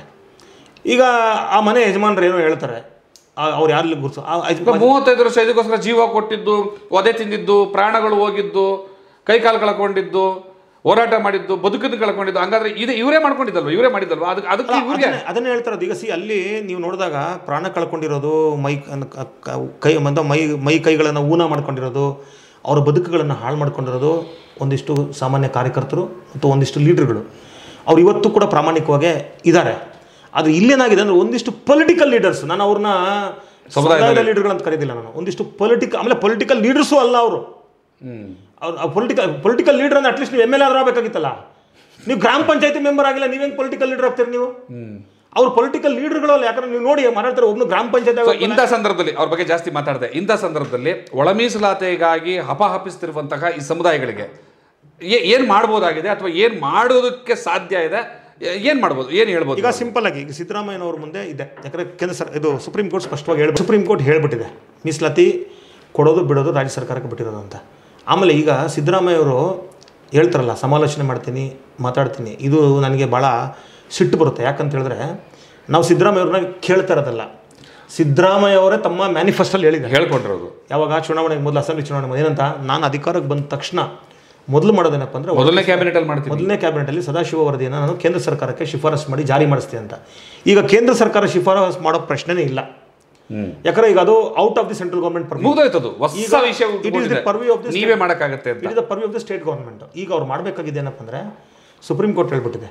ಈಗ ನನ್ನ ಹತ್ರ ಸದಾಶಿವ ವರದಿ ಇದೆ, ಅದ್ರ ಜೊತೆಗೆ ಕಾಂತರಾಜು ವರದಿ ಇದೆ, ಅದ್ರ ಜೊತೆಗೆ ಹಿಂದೆ ಇರ್ತಕ್ಕಂಥ ಸೆನ್ಸಸ್ ರಿಪೋರ್ಟ್ಗಳಿದೆ. ಹೌದು. ಮತ್ತೆ ಸರ್ಕಾರದಲ್ಲಿ ಉದ್ಯೋಗದ ಅಂಕಿಅಂಶ ಅಂತೂ ವರ್ಷನೂ ಸಿಗುತ್ತೆ. ಅವು ಫ್ರೆಶ್ ಸ್ಟ್ಯಾಟಿಸ್ಟಿಕ್ಸ್ ಇರ್ತದೆ, ಫ್ರೆಶ್ ಸ್ಟ್ಯಾಟಿಸ್ಟಿಕ್ಸ್ ಅವ್ರಿಗೆ. ಅದೇ ನೀವು ಸೆನ್ಸಸ್ ಮೇಲೆ ಡಿಪೆಂಡ್ ಆಗಬೇಕಾಗಿಲ್ಲ, ಇರೋದೇ ಸಿಗುತ್ತೆ. ಡಿಪಾರ್ಟ್ಮೆಂಟಲ್ ವೈಸ್ ನೀವು ತಗೊಂಡ್ರೆ ಸಿಗುತ್ತೆ. ಇನ್ನು ಶಿಕ್ಷಣದ್ದು ಅಷ್ಟೇ, ನೀವು ಆಯಾ ಯೂನಿವರ್ಸಿಟಿಗಳದ್ದು ಸ್ಕೂಲಿಂದ ಹಿಡಿದು ಯೂನಿವರ್ಸಿಟಿವರೆಗೂ ಹುಡುಕರೆ ಯಾಕಂದ್ರೆ ಇದು ಅಪ್ಲೈ ಆಗದೆ ಎಜುಕೇಷನ್ ಮತ್ತು ಎಂಪ್ಲಾಯ್ಮೆಂಟ್, ಪೊಲಿಟಿಕಲ್ ರಿಸರ್ವೇಷನ್ ಅಲ್ಲ, ಇದು ಎರಡಕ್ಕೆ ಅಪ್ಲೈ ಆಗೋದು. ಹಾಗಾಗಿ ನೀವು ಅಲ್ಲಿ ತಗೊಂಡಾಗ ನಿಮಗೆ ಸ್ಪಷ್ಟವಾಗಿ ಯಾರ್ಯಾರಿಗೆ ಎಷ್ಟು ಸಿಕ್ಕಿದೆ ಅಂತ ಗೊತ್ತಾಗುತ್ತೆ. ಅದ್ರ ಜೊತೆಗೆ ನೀವು ಒಟ್ಟು ಜನಸಂಖ್ಯೆ, ಈಗಿರುವ ಜನಸಂಖ್ಯೆನ ಮತ್ತು ಈಗ ಕಳೆದ ಸೆನ್ಸಸ್ಗೂ ಈ ಸೆನ್ಸಸ್ಗೂ ಎಷ್ಟು ಗ್ಯಾಪ್ ಇದೆ, ಆ ಗ್ಯಾಪ್ ನಡುವೆ ಆವ್ರೇಜ್ ಗ್ರೋತ್ ಏನಿದೆ ಅದನ್ನು ಗಮನದಲ್ಲಿಟ್ಕೊಂಡು, ಅಥವಾ ಅದನ್ನು ಬೇಡ ಸದ್ಯಕ್ಕೆ ನೀವು ಈ ಸದಾಶಿವ ಇರೋದನ್ನು ಅದನ್ನು ಇಂಪ್ಲಿಮೆಂಟ್ ಮಾಡಿ. ಮುಂದೆ ನೀವು ಹೇಳ್ತಿರಲ್ಲ ಹೊಸದು ಮಾಡಬೇಕಂತ, ಹೊಸದು ಮಾಡಿದ ಮೇಲೆ ಕಾಲಕ್ಕೂ ತಿದ್ದುಪಡಿಗಳು ಸೇರ್ಪಡೆಗಳು ಅಲ್ಲಿ ಬರುವ ವ್ಯತ್ಯಾಸಗಳಿದಾವಲ್ಲ. ಈಗ ಉದಾಹರಣೆಗೆ ವಲಯ ಸಂಬಂಧಿತ ಜಾತಿಗಳಿಗೆ ಎಷ್ಟು ಕೊಟ್ಟಿದ್ದೀರಿ, ಮಾದಿಗ ಸಂಬಂಧಿತ ಎಷ್ಟು ಕೊಟ್ಟಿದ್ದೀರಿ, ಟಚಬಲ್ಸ್ಗೆ ಎಷ್ಟು ಕೊಟ್ಟಿದ್ದೀರಿ, ಅಲ್ಲೇನಾದರೂ ಆ ಸಮುದಾಯಗಳಲ್ಲಿ ಜನಸಂಖ್ಯೆ ಏರುಪೇರಾಗಿದೆ ಅಂದರೆ ಯಾರು ಜಾಸ್ತಿ ಆಗಿದೆಯೋ ಜಾಸ್ತಿ ಕೊಟ್ಟಿರೋರಿಗೆ ತೆಗೆದುಕೊಡಿ, ಯಾರು ಕಡಿಮೆ ಆಗಿದೆಯೋ ಜಾಸ್ತಿ ಆಗಿರೋ ಹತ್ರ ಕಡಿಮೆ ಆಗಿರೋರು ಕೊಡಿ. ಆಮೇಲೆ ಇದನ್ನು ಯಾರೂ ವಿರೋಧ ಮಾಡೋದಿಲ್ಲ. ಕಾಲಕ್ಕೆ ಬಾಗುವಂಥ ಉದಾಹರಣೆಗೆ ನೀವು ಮೀಸಲಾತಿಯನ್ನು ರೈಸ್ ಮಾಡಾರಲ್ಲ ಬಿಜೆಪಿಯವರು ಮೊನ್ನೆ ಅವರ ಹಿಂದಿನ ಸರ್ಕಾರದಲ್ಲಿ SC ಮತ್ತು ST ಇಬ್ಬರ ಮೀಸಲಾತಿಯನ್ನು ಜಾಸ್ತಿ ಮಾಡಿದ್ದಾರೆ. 5%, 15%, 17% ಮಾಡಿದ್ರೆ 2%, ಅಲ್ಲೊಂದೆರಡು ಜಾಸ್ತಿ ಮಾಡಲ್ಲ. ಹಂಗೆ ಇಲ್ಲೂ ಅಷ್ಟೇ, ಕಡಿಮೆ ಮಾಡೋದು ಜಾಸ್ತಿ ಮಾಡೋದು ಆಪ್ಷನ್ ಇದ್ದೇ ಇರ್ತದೆ. ಈಗ ಸಿದ್ದರಾಮಯ್ಯ ಅವರು ಸುಮ್ಮನೆ ಅದನ್ನು ಜಾರಿ ಮಾಡಬೇಕಷ್ಟೇ. ಆದರೆ ಅವ್ರು ಯಾಕೆ ಜಾರಿ ಮಾಡ್ತಾ ಇಲ್ಲ ಅನ್ನೋದು ದೊಡ್ಡ ಪ್ರಶ್ನೆ. ಇದರಿಂದ ದೊಡ್ಡ ಲಾಬಿ ಇದೆಯಾ, ಇದರಿಂದ ಯಾವ್ಯಾವ ಷಡ್ಯಂತ್ರಗಳಿದೆ? ಮತ್ತು ನಾನು ಹೇಳ್ತಾ ಇದ್ದೀನಲ್ಲ ಸರ್, ಈಗ 101 ಜಾತಿಗಳಲ್ಲಿ ಸಾಮಾನ್ಯ ಜನರಿಗೆ ಯಾರಿಗೂ ಕೂಡ ಸಮಸ್ಯೆ ಇಲ್ಲ. ಇದು ಇಲ್ಲಿ ಸಮಸ್ಯೆ ಬರ್ತಾ ಇರೋದು ಏನಪ್ಪ ಅಂದರೆ ಆಯಾ ಸಮುದಾಯಗಳಲ್ಲಿರ್ತಕ್ಕಂಥ ಒಂದಿಷ್ಟು ವಿದ್ಯಾವಂತ ಕ್ಲಾಸ್ 1 ಆಫೀಸರ್ಸು ಮತ್ತು ರಾಜಕಾರಣಿ ತಮ್ಮ ಸ್ವಾರ್ಥಕ್ಕಾಗಿ ಇಡೀ ಸಮುದಾಯಗಳನ್ನು ಬಲಿ ಕೊಡ್ತಾರೆ. ನಾನು ಉದಾಹರಣೆಗೆ ಈಗ ಮತ್ತು ಇನ್ನೊಂದು ಬಹಳ ಮುಖ್ಯವಾಗಿ ಏನಾಗಿದೆ ಅಂದರೆ ಇಡೀ ಪ್ರಕ್ರಿಯೆಯಲ್ಲಿ ಸಮಾಜಕ್ಕೊಂದು ತಪ್ಪು ಸಂದೇಶ ಹೋಗಿದೆ. ಏನಪ್ಪ ಅಂದರೆ ಈ ಒಳ ಮೀಸಲಾತಿ ಅಂದರೆ ಇದು ಕೇವಲ ಮಾದಿಗರಿಗೆ ಸಂಬಂಧಪಟ್ಟ ವಿಷಯ, ಬಹಳ ದೊಡ್ಡ ಆಘಾತದ ವಿಷಯ. ಮತ್ತು ನನಗನ್ಸುತ್ತೆ ಇದಕ್ಕೆ ಕಾರಣಕರ್ತರು ಕೂಡ ಪ್ರಾರಂಭದಲ್ಲಿ ಈ ಒಳ ಮೀಸಲಾತಿ ಹೋರಾಟವನ್ನು ಮಾಡಿದ್ರಲ್ಲ, ಅವರು ಕಾರಣಕರ್ತರಾಗ್ತಾರೆ. ಅವರ ಭಾಷೆ, ಅವರ ಭಾಷೆ ಮತ್ತು ಅಗತ್ಯ, ಯಾರು ಸೇರ್ಕೊಂಡ್ರು. ಹೌದು, ಯಾಕೆ ನಾನು ಹೇಳಿದ್ನಲ್ಲ ಅಲ್ಲಿ ಸಾಮಾನ್ಯ ಜನರು ಬಂದಿದ್ರಿಂದ ಆಗಿದೆ. ಆದರೆ ಅದು ಯಾವುದು ಕೂಡ ಒಳ ಮೀಸಲಾತಿ ಅನ್ನುವಂಥದ್ದು, ಸದಾಶಿವ ವರದಿ ಅನ್ನುವಂಥದ್ದು, ಸಬ್ ಕ್ಯಾಟಗರೈಸೇಷನ್ ಅನ್ನುವಂಥದ್ದು ಇದು ಯಾವುದು ಕೂಡ ಒಂದು ಜಾತಿಗೆ ಸಂಬಂಧಿಸಿದ್ದಲ್ಲ.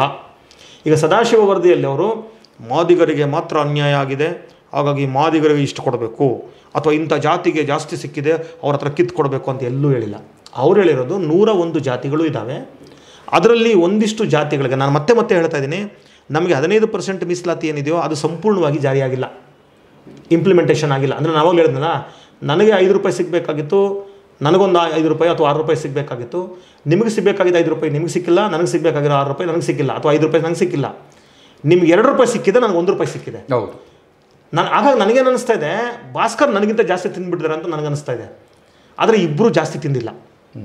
ಆದರೆ ನೀವು ನನಗಿಂತ ಸ್ವಲ್ಪ ನಿಮ್ಮ ಬೇರೆ ಬೇರೆ ಕಾರಣಗಳಿಗೆ ನೀವು 1% ಜಾಸ್ತಿ ತಗೊಂಡಿದ್ದೀರಿ, ನಾನು 1% ಕಡಿಮೆ ತಗೊಂಡಿದ್ದೀನಿ.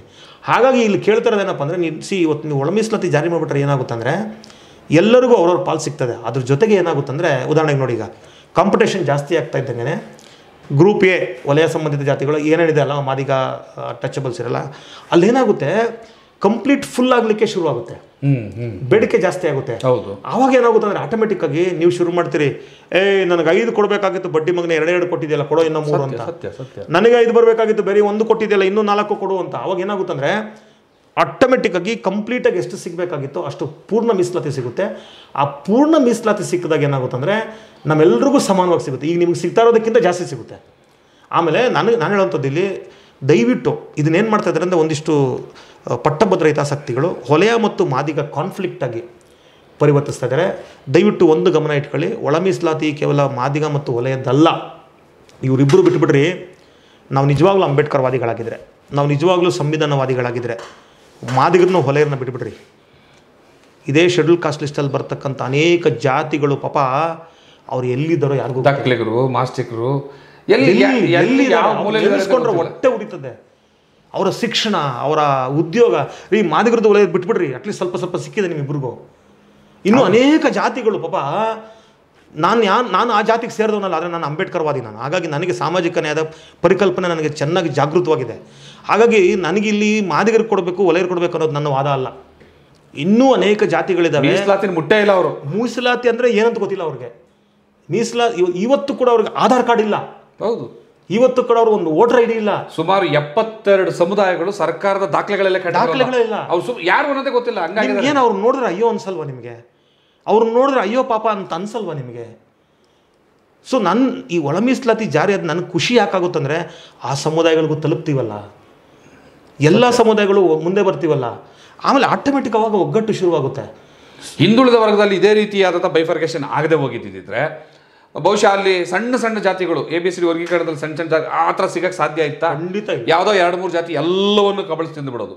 ಖಂಡಿತ. ಇವತ್ತು ಅದೇ ರೀತಿ ಅಲ್ಲಿ ಎಲ್ರಿಗೂ ಸಿಗಲಿ ಅಂತಂದರೆ ಇಲ್ಲದೇ ಇರೋ ಕಥೆಗಳನ್ನ ಹೇಳ್ಕೊಂಡು ಮತ್ತೊಂದು ಇಷ್ಟುವರೆಗೂ ಕೊನೆಯದಾಗ ನಾನು ಕೇಳೋದು, ಭಾರತ ದೇಶದ ಅದರಲ್ಲೂ ಉತ್ತರ ಭಾರತದ ಮತ್ತು ದಕ್ಷಿಣ ಭಾರತದ ಕೆಲವು ರಾಜ್ಯಗಳಲ್ಲೂ ಕೂಡ ನಾನು ಒಳ ಮೀಸಲಾತಿ ಪರವಾಗಿದ್ದೀನಿ ಅಂತ ಹೇಳ್ಕೊಳ್ತಿದ್ದಂತಹ ತಿರುಮವಳ್ಳವರು ಇರ್ಬೋದು, ಇತ್ತೀಚಿನ ಚಂದ್ರಶೇಖರ್ ರಾವಣ್ ಇರ್ಬೋದು, ಮಾಯಾವತಿಯವರು ಇರ್ಬೋದು, 20 ವರ್ಷದ ಕೆಳಗಡೆ ಅವ್ರು ಒಳ ಮೀಸಲಾತಿ ಪರವಾಗಿದ್ದೀನಿ ಅಂತ ಹೇಳ್ಕೊಡೋರು, ಅಖಿಲೇಶ್, ಈಗ ಎಲ್ಲರೂ ಇವತ್ತು ಒಂದೇ ಸರಿ. ಆಮೇಲೆ ಎಲ್ಲದಕ್ಕಿಂತ ದೊಡ್ಡ ಆಶ್ಚರ್ಯ ಏನಂತಂದರೆ ಜಗಜೀವನ್ ರಾಮ್ ಅವರ ಮಗಳು ಮೀರಾ ಕುಮಾರ್ ಕರ್ನಾಟಕದ ಎಲ್ಲ ಒಳ ಮೀಸಲಾತಿ ಹೋರಾಟದ ವೇದಿಕೆಗಳಲ್ಲಿ ಬಂದು ಒಳ ಮೀಸಲಾತಿ ಪರವಾಗಿದ್ದೀನಿ ಅಂತ ದೊಡ್ಡ ಮಾತುಗಳನ್ನ ಮಾತಾಡ್ತಿದ್ದಂಥ ಮಹಾನ್ ದೊಡ್ಡ ನಾಯಕಿ ಇವತ್ತು ಒಳ ಮೀಸಲಾತಿಯನ್ನು ವಿರೋಧಿಸ್ತಿದೆ. ಅಂದರೆ ಇಷ್ಟು ವರ್ಷ ಈ ಸಮುದಾಯಗಳನ್ನ ವಂಚನೆ ಮಾಡಿದಂತಹ ಏನು ಉದಾಹರಣೆಗಳು ನಮ್ಮ ಮುಂದೆ ಕಾಣ್ತಾ ಇದೆಯಲ್ಲ, ಇವರನ್ನ ಇನ್ನು ಮುಂದೆ ಕರ್ನಾಟಕ ರಾಜ್ಯದ ಈ ಒಲೆಮಾದಿಗ ಸಮುದಾಯ, ಅಸ್ಪೃಶ್ಯ ಸಮುದಾಯಗಳು, ಬೇರೆ ಬೇರೆ ಸಮುದಾಯಗಳು, ಅಲೆಮಾರಿ ಸಮುದಾಯಗಳು ಮತ್ತು ಒಳ ಮೀಸಲಾತಿಗೆ ಬೇಕಾಗಿರುವಂಥ ಎಲ್ಲ ಸಮುದಾಯಗಳು ಹೇಗೆ ನೋಡಬೇಕು ಮತ್ತು ಇವ್ರನ್ನ ಹೆಂಗೆ ಟ್ರೀಟ್ ಮಾಡಬೇಕು, ಇನ್ನು ಮುಂದೆ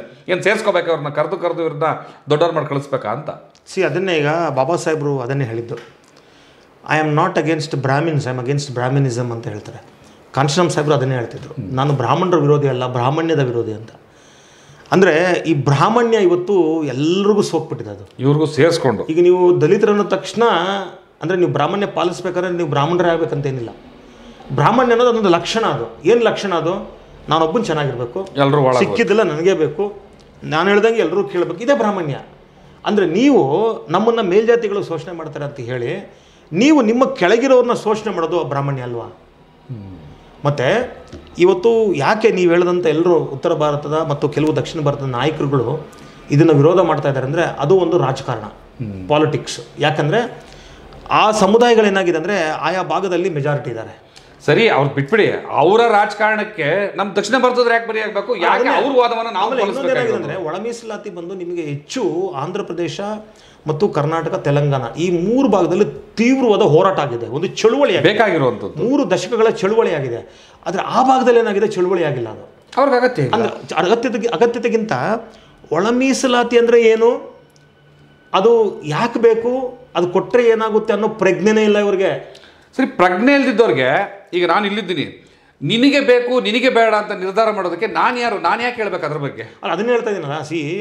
ನಾನು ಅದನ್ನೇ ಹೇಳಿದ್ದು, ಬ್ರಾಹ್ಮಣ್ಯ ಅನ್ನೋದು ನಾನು ಹೇಳಿದ್ನಲ್ಲ, ಅದು ಬರೀ ಮೇಲ್ಜಾತಿಗಳಿಗೆ ಇರಬೇಕಂತೇನಿಲ್ಲ. ಇವರಲ್ಲೂ ಕೂಡ ಅಂದರೆ ಇವ್ರಿಗೆ ಏನಾಗಿದೆ ಅಂದರೆ, ನೀವು ಹೇಳಿದಂಥ ಇಷ್ಟು ನಾಯಕರುಗಳು ನಾನು ರಾಜಕೀಯ ಅಧಿಕಾರ ಅನುಭವಿಸ್ತೀನಿ, ನೀವೆಲ್ಲರೂ ಸುಮ್ಮನೆ ನಮ್ಮ ವೋಟರ್ಸ್ ಆಗಿ ನಾವು ಹೇಳ್ದಂಗೆ ಕೇಳ್ಕೊಂಬಿದ್ದೀರಿ, ನಾನು ಕೊಟ್ಟರೆ ತಗೊಳ್ಳಿ. ಈಗ ಉದಾಹರಣೆಗೆ ಇವತ್ತು ಕರ್ನಾಟಕದ ಮಾದಿಗರು ಉತ್ತರ ಭಾರತದ ಚಮ್ಮಾರರು ನಾವು ಸಮಾನ ಅಂತೀರಿ.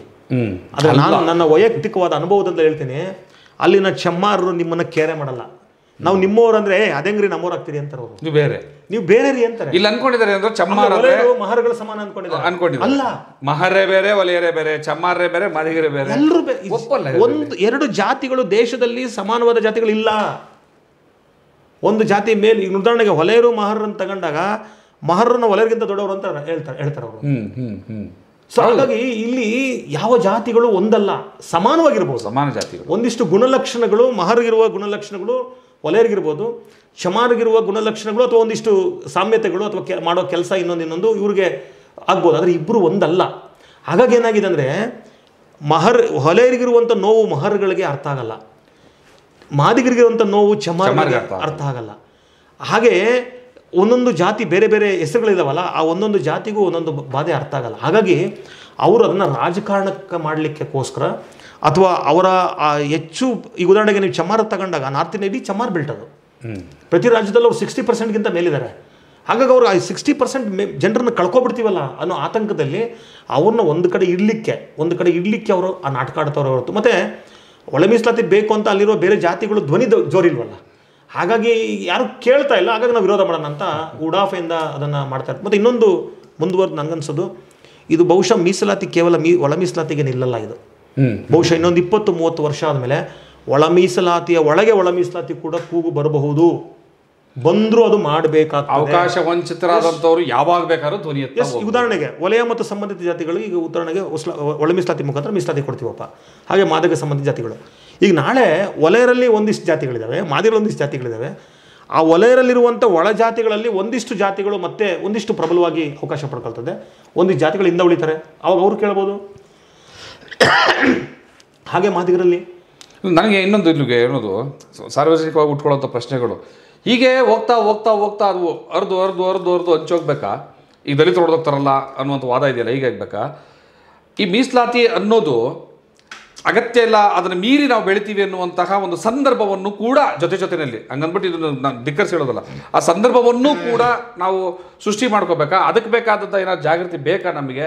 ಅದನ್ನ ಹೆಂಗೆ ನಾವು ಡೆವಲಪ್ ಮಾಡೋದು? ಸರ್, ಈಗ ನಾನು ಬಹಳಷ್ಟು ಕಡೆ ಕೇಳಿದ್ದೀನಿ. ನಾನು ಬಹಳ ಜನ ಮಾತಾಡ್ತಾ ಹೇಳ್ತಾರೆ, ನನ್ನ ಜಾತಿಗಳ ಹೆಸರನ್ನು ಹೇಳೋದಿಲ್ಲ, ನೋಡಿ ಇಂಥ ಜಾತಿಯವ್ರು ನೋಡ್ರಿ ಅವರು ಎಷ್ಟು ಒಗ್ಗಟ್ಟಿದೆ, ನಮ್ಮಲ್ಲಿ ಆಗ್ರಿ ಬರುತ್ತೆ ಅಂತ ಹೇಳಿ. ಎಸ್ಪೆಷಲಿ ದಲಿತರಲ್ಲಿ ಜಾಸ್ತಿ ಡಿಸ್ಕಷನ್ ಆಗುತ್ತೆ. ಹೌದು, ನಾನು ಅನೇಕ ಜನರನ್ನು ನೋಡಿದ್ದೀನಿ, ಮೇಲ್ಜಾತಿಗಳನ್ನು ತೋರಿಸಿ ಹೇಳ್ತಾರೆ, ನೋಡಿ ಆ ಜಾತಿ ಎಷ್ಟು ಒಗ್ಗಟ್ಟಿದೆ, ಅದಕ್ಕೆ ಅವ್ರು ಬೆಳೆದಿರೋದು ಅದಕ್ಕೆ ಅಂತ.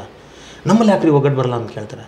ನನ್ನ ಅನುಭವದಲ್ಲಿ, ನನ್ನ ಒಂದು ಸಾಮಾಜಿಕ ಒಡನಾಟದಲ್ಲಿ ನನಗೆ ಅರ್ಥ ಆಗಿರೋದೇನು ಗೊತ್ತಾ, ಅವರಲ್ಲಿ ಅಂದರೆ ಯಾರು ಮೇಲ್ಜಾತಿಗಳಂತ ಕರಿತೀವಲ್ಲ, ಅವರಲ್ಲಿ ಆ ಒಗ್ಗಟ್ಟು ಇರೋದು ಯಾಕೆ ಅಂದರೆ ಜಾತಿಯ ಕಾರಣಕ್ಕಲ್ಲ.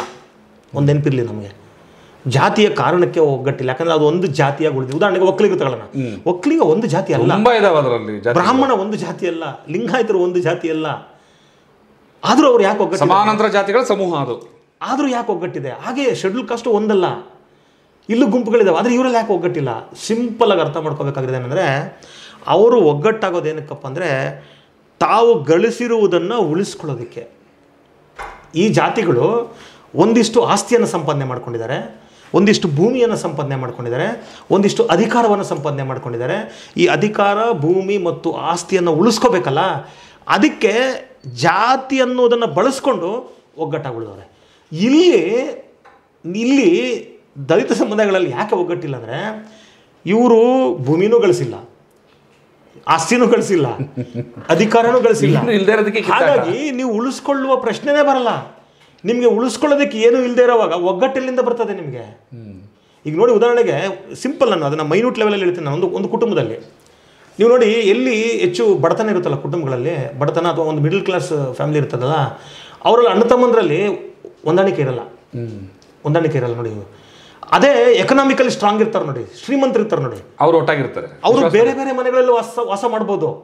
ಆದರೆ ಒಂದು ಫ್ಯಾಮಿಲಿ ಪ್ರೋಗ್ರಾಮ್ ಆದಾಗ ಅಥವಾ ಒಗ್ಗಟ್ಟಂತ ಬಂದಾಗ, ಅಥವಾ ಅವ್ರ ಮುಂದೆ ಒಬ್ಬ ಅಣ್ಣ ತಮ್ಮನ್ನ ಒಬ್ಬರು ಬಿಟ್ಕೊಡೋದಿಲ್ಲ, ಒಟ್ಟಿಗಿರ್ತಾರೆ. ಆದರೆ ನೀವು ಬಡವರು ಅಥವಾ ಮಿಡ್ಲ್ ಕ್ಲಾಸ್ ಅವ್ರು ನೋಡಿ, ಈಗ ನಾವಿಬ್ಬರು ಅಣ್ಣ ತಮ್ಮಂದ್ರೆ ಅಂದರೆ, ನನಗೆ ಯಾರಾದರೂ ಸಿಕ್ಕಿದ್ರಂದ್ರೆ, ಭಾಸ್ಕರ ಹಂಗೆ ನನಗೆ ಹಂಗೆ ಮೋಸ ಮಾಡ್ಬಿಟ್ಟ, ಹಿಂಗೆ ಬೈತಾ ಇರ್ತೀನಿ. ಅಂದರೆ ಅದು ಏನೋ ಏನು ಬೇಕು ಅದು ದಕ್ಕದೇ ಇರುವಂಥ ಯಾಕಂದರೆ ಆ ಶ್ರೀಮಂತ ವ್ಯಕ್ತಿಗಳು ಯಾಕೆ ಅವರು ಒಬ್ರನ್ನೊಬ್ರು ಪ್ರೀತಿಸ್ತಾರೆ, ಒಬ್ರೊಬ್ರು ಇಟ್ಟಿರ್ತಾರೆ ಅಂದರೆ, ನನ್ನ ಹತ್ರನೂ ಆಸ್ತಿದೆ, ನಿಮ್ಮ ಹತ್ರನೂ ಆಸ್ತಿದೆ, ನಿನಗೆ ತೊಂದರೆ ಆದಾಗ ನಾನು ಜೊತೆಗೆ ಬರ್ತೀನಿ, ಕಾಪಾಡ್ತೀನಿ, ನನಗೆ ತೊಂದರೆ ಆಗಿ ನೀನು ಬಂದು ಕಾಪಾಡು ಅಂತ. ಇಲ್ಲಿ ಕೊಡೋಕೆ ಏನು, ಇಲ್ಲಿ ಕಳ್ಕೊಳ್ಳೋದು ಏನಿಲ್ಲ, ಕೊಡೋದು ಏನಿಲ್ಲ. ಹಾಗಾಗಿ ಎಲ್ಲಿಯವರೆಗೂ ನಾವು ಈ ಆರ್ಥಿಕವಾಗಿ ಮತ್ತು ಅಧಿಕಾರ, ಭೂಮಿ ಇದೆಲ್ಲವನ್ನು ಪಡ್ಕೊಳ್ಳುವಂಥ ಪ್ರಕ್ರಿಯೆಯಲ್ಲಿ ತೊಡಗೋದಿಲ್ವೋ, ಅಲ್ಲಿವರೆಗೂ ದಲಿತರಲ್ಲಿ ಒಗ್ಗಟ್ಟು ಅನ್ನೋದು ಬರೋದಕ್ಕೆ ಸಾಧ್ಯನೇ ಇಲ್ಲ. ಕೊನೆಯದಾಗಿ ಒಳ ಮೀಸಲಾತಿ ಜಾರಿ ಆಗಬೇಕು, ಸರ್ಕಾರಗಳು ಮಾಡ್ತಾ ಇಲ್ಲ. ಫೈನಲ್ ಆಗಿ ನಮ್ಮ ಅಂತಿಮವಾದಂಥ ಹೋರಾಟ ಹೇಗಿರಬೇಕು, ಏನು ತೀರ್ಮಾನ, ಏನು ಹೇಳೋದಕ್ಕೆ ಇಷ್ಟಪಡ್ತೀನಿ? ಇದು ಒಳ ಮೀಸಲಾತಿ ನಾನು ಹೇಳ್ದಂಗೆ ಇದು ಕೇವಲ ಯಾವುದೋ ಒಂದು ಜಾತಿಗೆ ಸಂಬಂಧಪಟ್ಟಿದ್ದಲ್ಲ, ಇದು 101 ಜಾತಿಗಳ ಸ್ವಾಭಿಮಾನ, ಸ್ವಾವಲಂಬನೆಯ ಬದುಕಿಗೆ ಸಂಬಂಧಪಟ್ಟಂಥದ್ದು. ಹಾಗಾಗಿ ಇದು ನನಗನ್ಸೋದು ಎಲ್ಲ ಜಾತಿಗಳು ಒಗ್ಗಟ್ಟಿಂದ ಇದನ್ನು ಪಡೆಯುವಂಥದ್ದಾಗಬೇಕು. ಯಾಕಂದರೆ ಇದ್ರ ಮುಖಾಂತರ ನಾವೆಲ್ಲರೂ ನಮ್ಮ ಶೇರ್ ಪಡ್ಕೊಳ್ಳುವಂಥದ್ದಾಗ್ತದೆ. ಮತ್ತು ಬಹುಶಃ ಈಗಾಗಲೇ ಸಿದ್ದರಾಮಯ್ಯನವರು ಹೇಳ್ಕೊಂಡಿದ್ದಾರೆ, ಮೊದಲು ಲಾಸ್ಟು ನಾನು ಒಳ ಮೀಸಲಾತಿಯಿಂದನೇ ಸೋತೆ ಮಾಡದೇ ಇರೋದಕ್ಕೆ. ಮತ್ತು BJP ಅವರು ಕೂಡ ಅದೇ ಕಾರಣಕ್ಕೆ ಸೋತರು. ಮತ್ತು ನನಗನ್ಸುತ್ತೆ ಇದು ಕಾಂಗ್ರೆಸ್ ಶವಪೆಟ್ಟಿಗೆ ಇದೆಯಲ್ಲ, ಅದರ ಕೊನೆ ಮೊಳೆ ಆಗ್ತದೆ. ಮತ್ತು ಬಹಳ ಮುಖ್ಯವಾಗಿ ಆಶ್ಚರ್ಯ ಏನಪ್ಪ ಅಂದರೆ, ಈಗ ಅಫ್ಕೋರ್ಸ್ ಈಗ ನೀವು ಕಾಂಗ್ರೆಸ್ಗೆ ಮೊಳೆ ಹೊಡಿಬೇಕು ಅಂದರೆ, ಈಗ ಪರ್ಯಾಯವಾಗಿ ಬೇರೆ ಯಾವುದೇ ರಾಜಕೀಯ ಪಕ್ಷಗಳು ಕರ್ನಾಟಕದಲ್ಲಿಲ್ಲ. ಆವಾಗ ಸಹಜವಾಗಿ ಏನಾಗುತ್ತಂದರೆ, ನೀವು ಯಾರನ್ನ ಕೋಮುವಾದಿ, ದೇಶದ್ರೋಹಿ, ಇನ್ನೊಂದು ದಲಿತ ವಿರೋಧಿ ಅಂತ ಹೇಳ್ತೀವಿ, ಸಹಾಯ ಆಗ್ತದೆ. ಯಾಕಂದರೆ ಬೇರೆ ಯಾರೂ ಇಲ್ಲ. ಈಗ ನೀವು ಮಾಡಿದ ಅನ್ಯಾಯಕ್ಕೆ ಅದೇನಂತಾರಲ್ಲ, ಹೋಗಿ ದೆವ ತಪ್ಕೋಬೇಕಂತಾರಲ್ಲ ಹಂಗೆ ದಿಕ್ಕಿಲ್ದವ್ನಿಗೆ ದೆವ ತಪ್ಕೋಬೇಕಂತಾರಲ್ಲ ಹಂಗೆ ದಿಕ್ಕಿಲ್ದಿರೋನು ತಗೊಂಡೋಗಿ ಬಿಜೆಪಿನ ತಪ್ಕೋಬೇಕಾಗ್ತದೆ. ಆಮೇಲೆ ಆವಾಗ ನೀವು ಮತ್ತೆ ಬೈಕೊಂಡು ಕೂತ್ಕೊಳ್ಳೋದು. ದೆವಾನ ಅನಾಹುತ ಆಗೋದಕ್ಕೆ ಮುಂಚೆ ಸರಿ ಮಾಡ್ಕೊಂಡ್ಬಿಟ್ರೆ ದೆವಾನ ತಬ್ಬಿಕೊಳ್ಳುವಂತ ಪರಿಸ್ಥಿತಿಯನ್ನ ನೀವು ನಿರ್ಮಾಣ ಮಾಡಬೇಡಿ. ಯಾಕಂದ್ರೆ ಸಾಮಾನ್ಯ ಜನರಿಗೆ ಈಗ ನಿಮ್ಮ ಲಾಸ್ಟ್ ಸ್ಟೇಟ್ಮೆಂಟ್ ನಿಮ್ಮ ಮೇಲೆ ದಾಳಿಗೆ ನೀವೇ ಅವಕಾಶ ಮಾಡ್ಕೊಡ್ತಾ ಇದ್ದೀರಿ. ಸಿಂಪಲ್ ದಾಳಿ ಅಲ್ಲ ಇದು, ದಾಳಿ ಶುರುವಾಗ್ತದೆ. ಅವ್ರ ಸರ್ವನಾಶ. ನೀವು ಈಗ ಬಿಜೆಪಿಗೆ ಫೇವರ್ ಆಗಿ ಮಾತಾಡ್ತಾ ಇದ್ದೀರಾ ಅನ್ನುವಂತ ಒಂದು ವಾದ ಬಂದ್ಬಿಡ್ತದೆ ಇವಾಗ ಶುರು. ಖಂಡಿತ. ನಾನಂತೂ ಬಿಜೆಪಿಯವನು ಅಲ್ಲ, ಕಾಂಗ್ರೆಸ್ನವನಲ್ಲ. ಬಹುಶಃ ನನ್ನ ಹೋರಾಟಗಳನ್ನು ನೋಡಿರ್ತೀರಿ.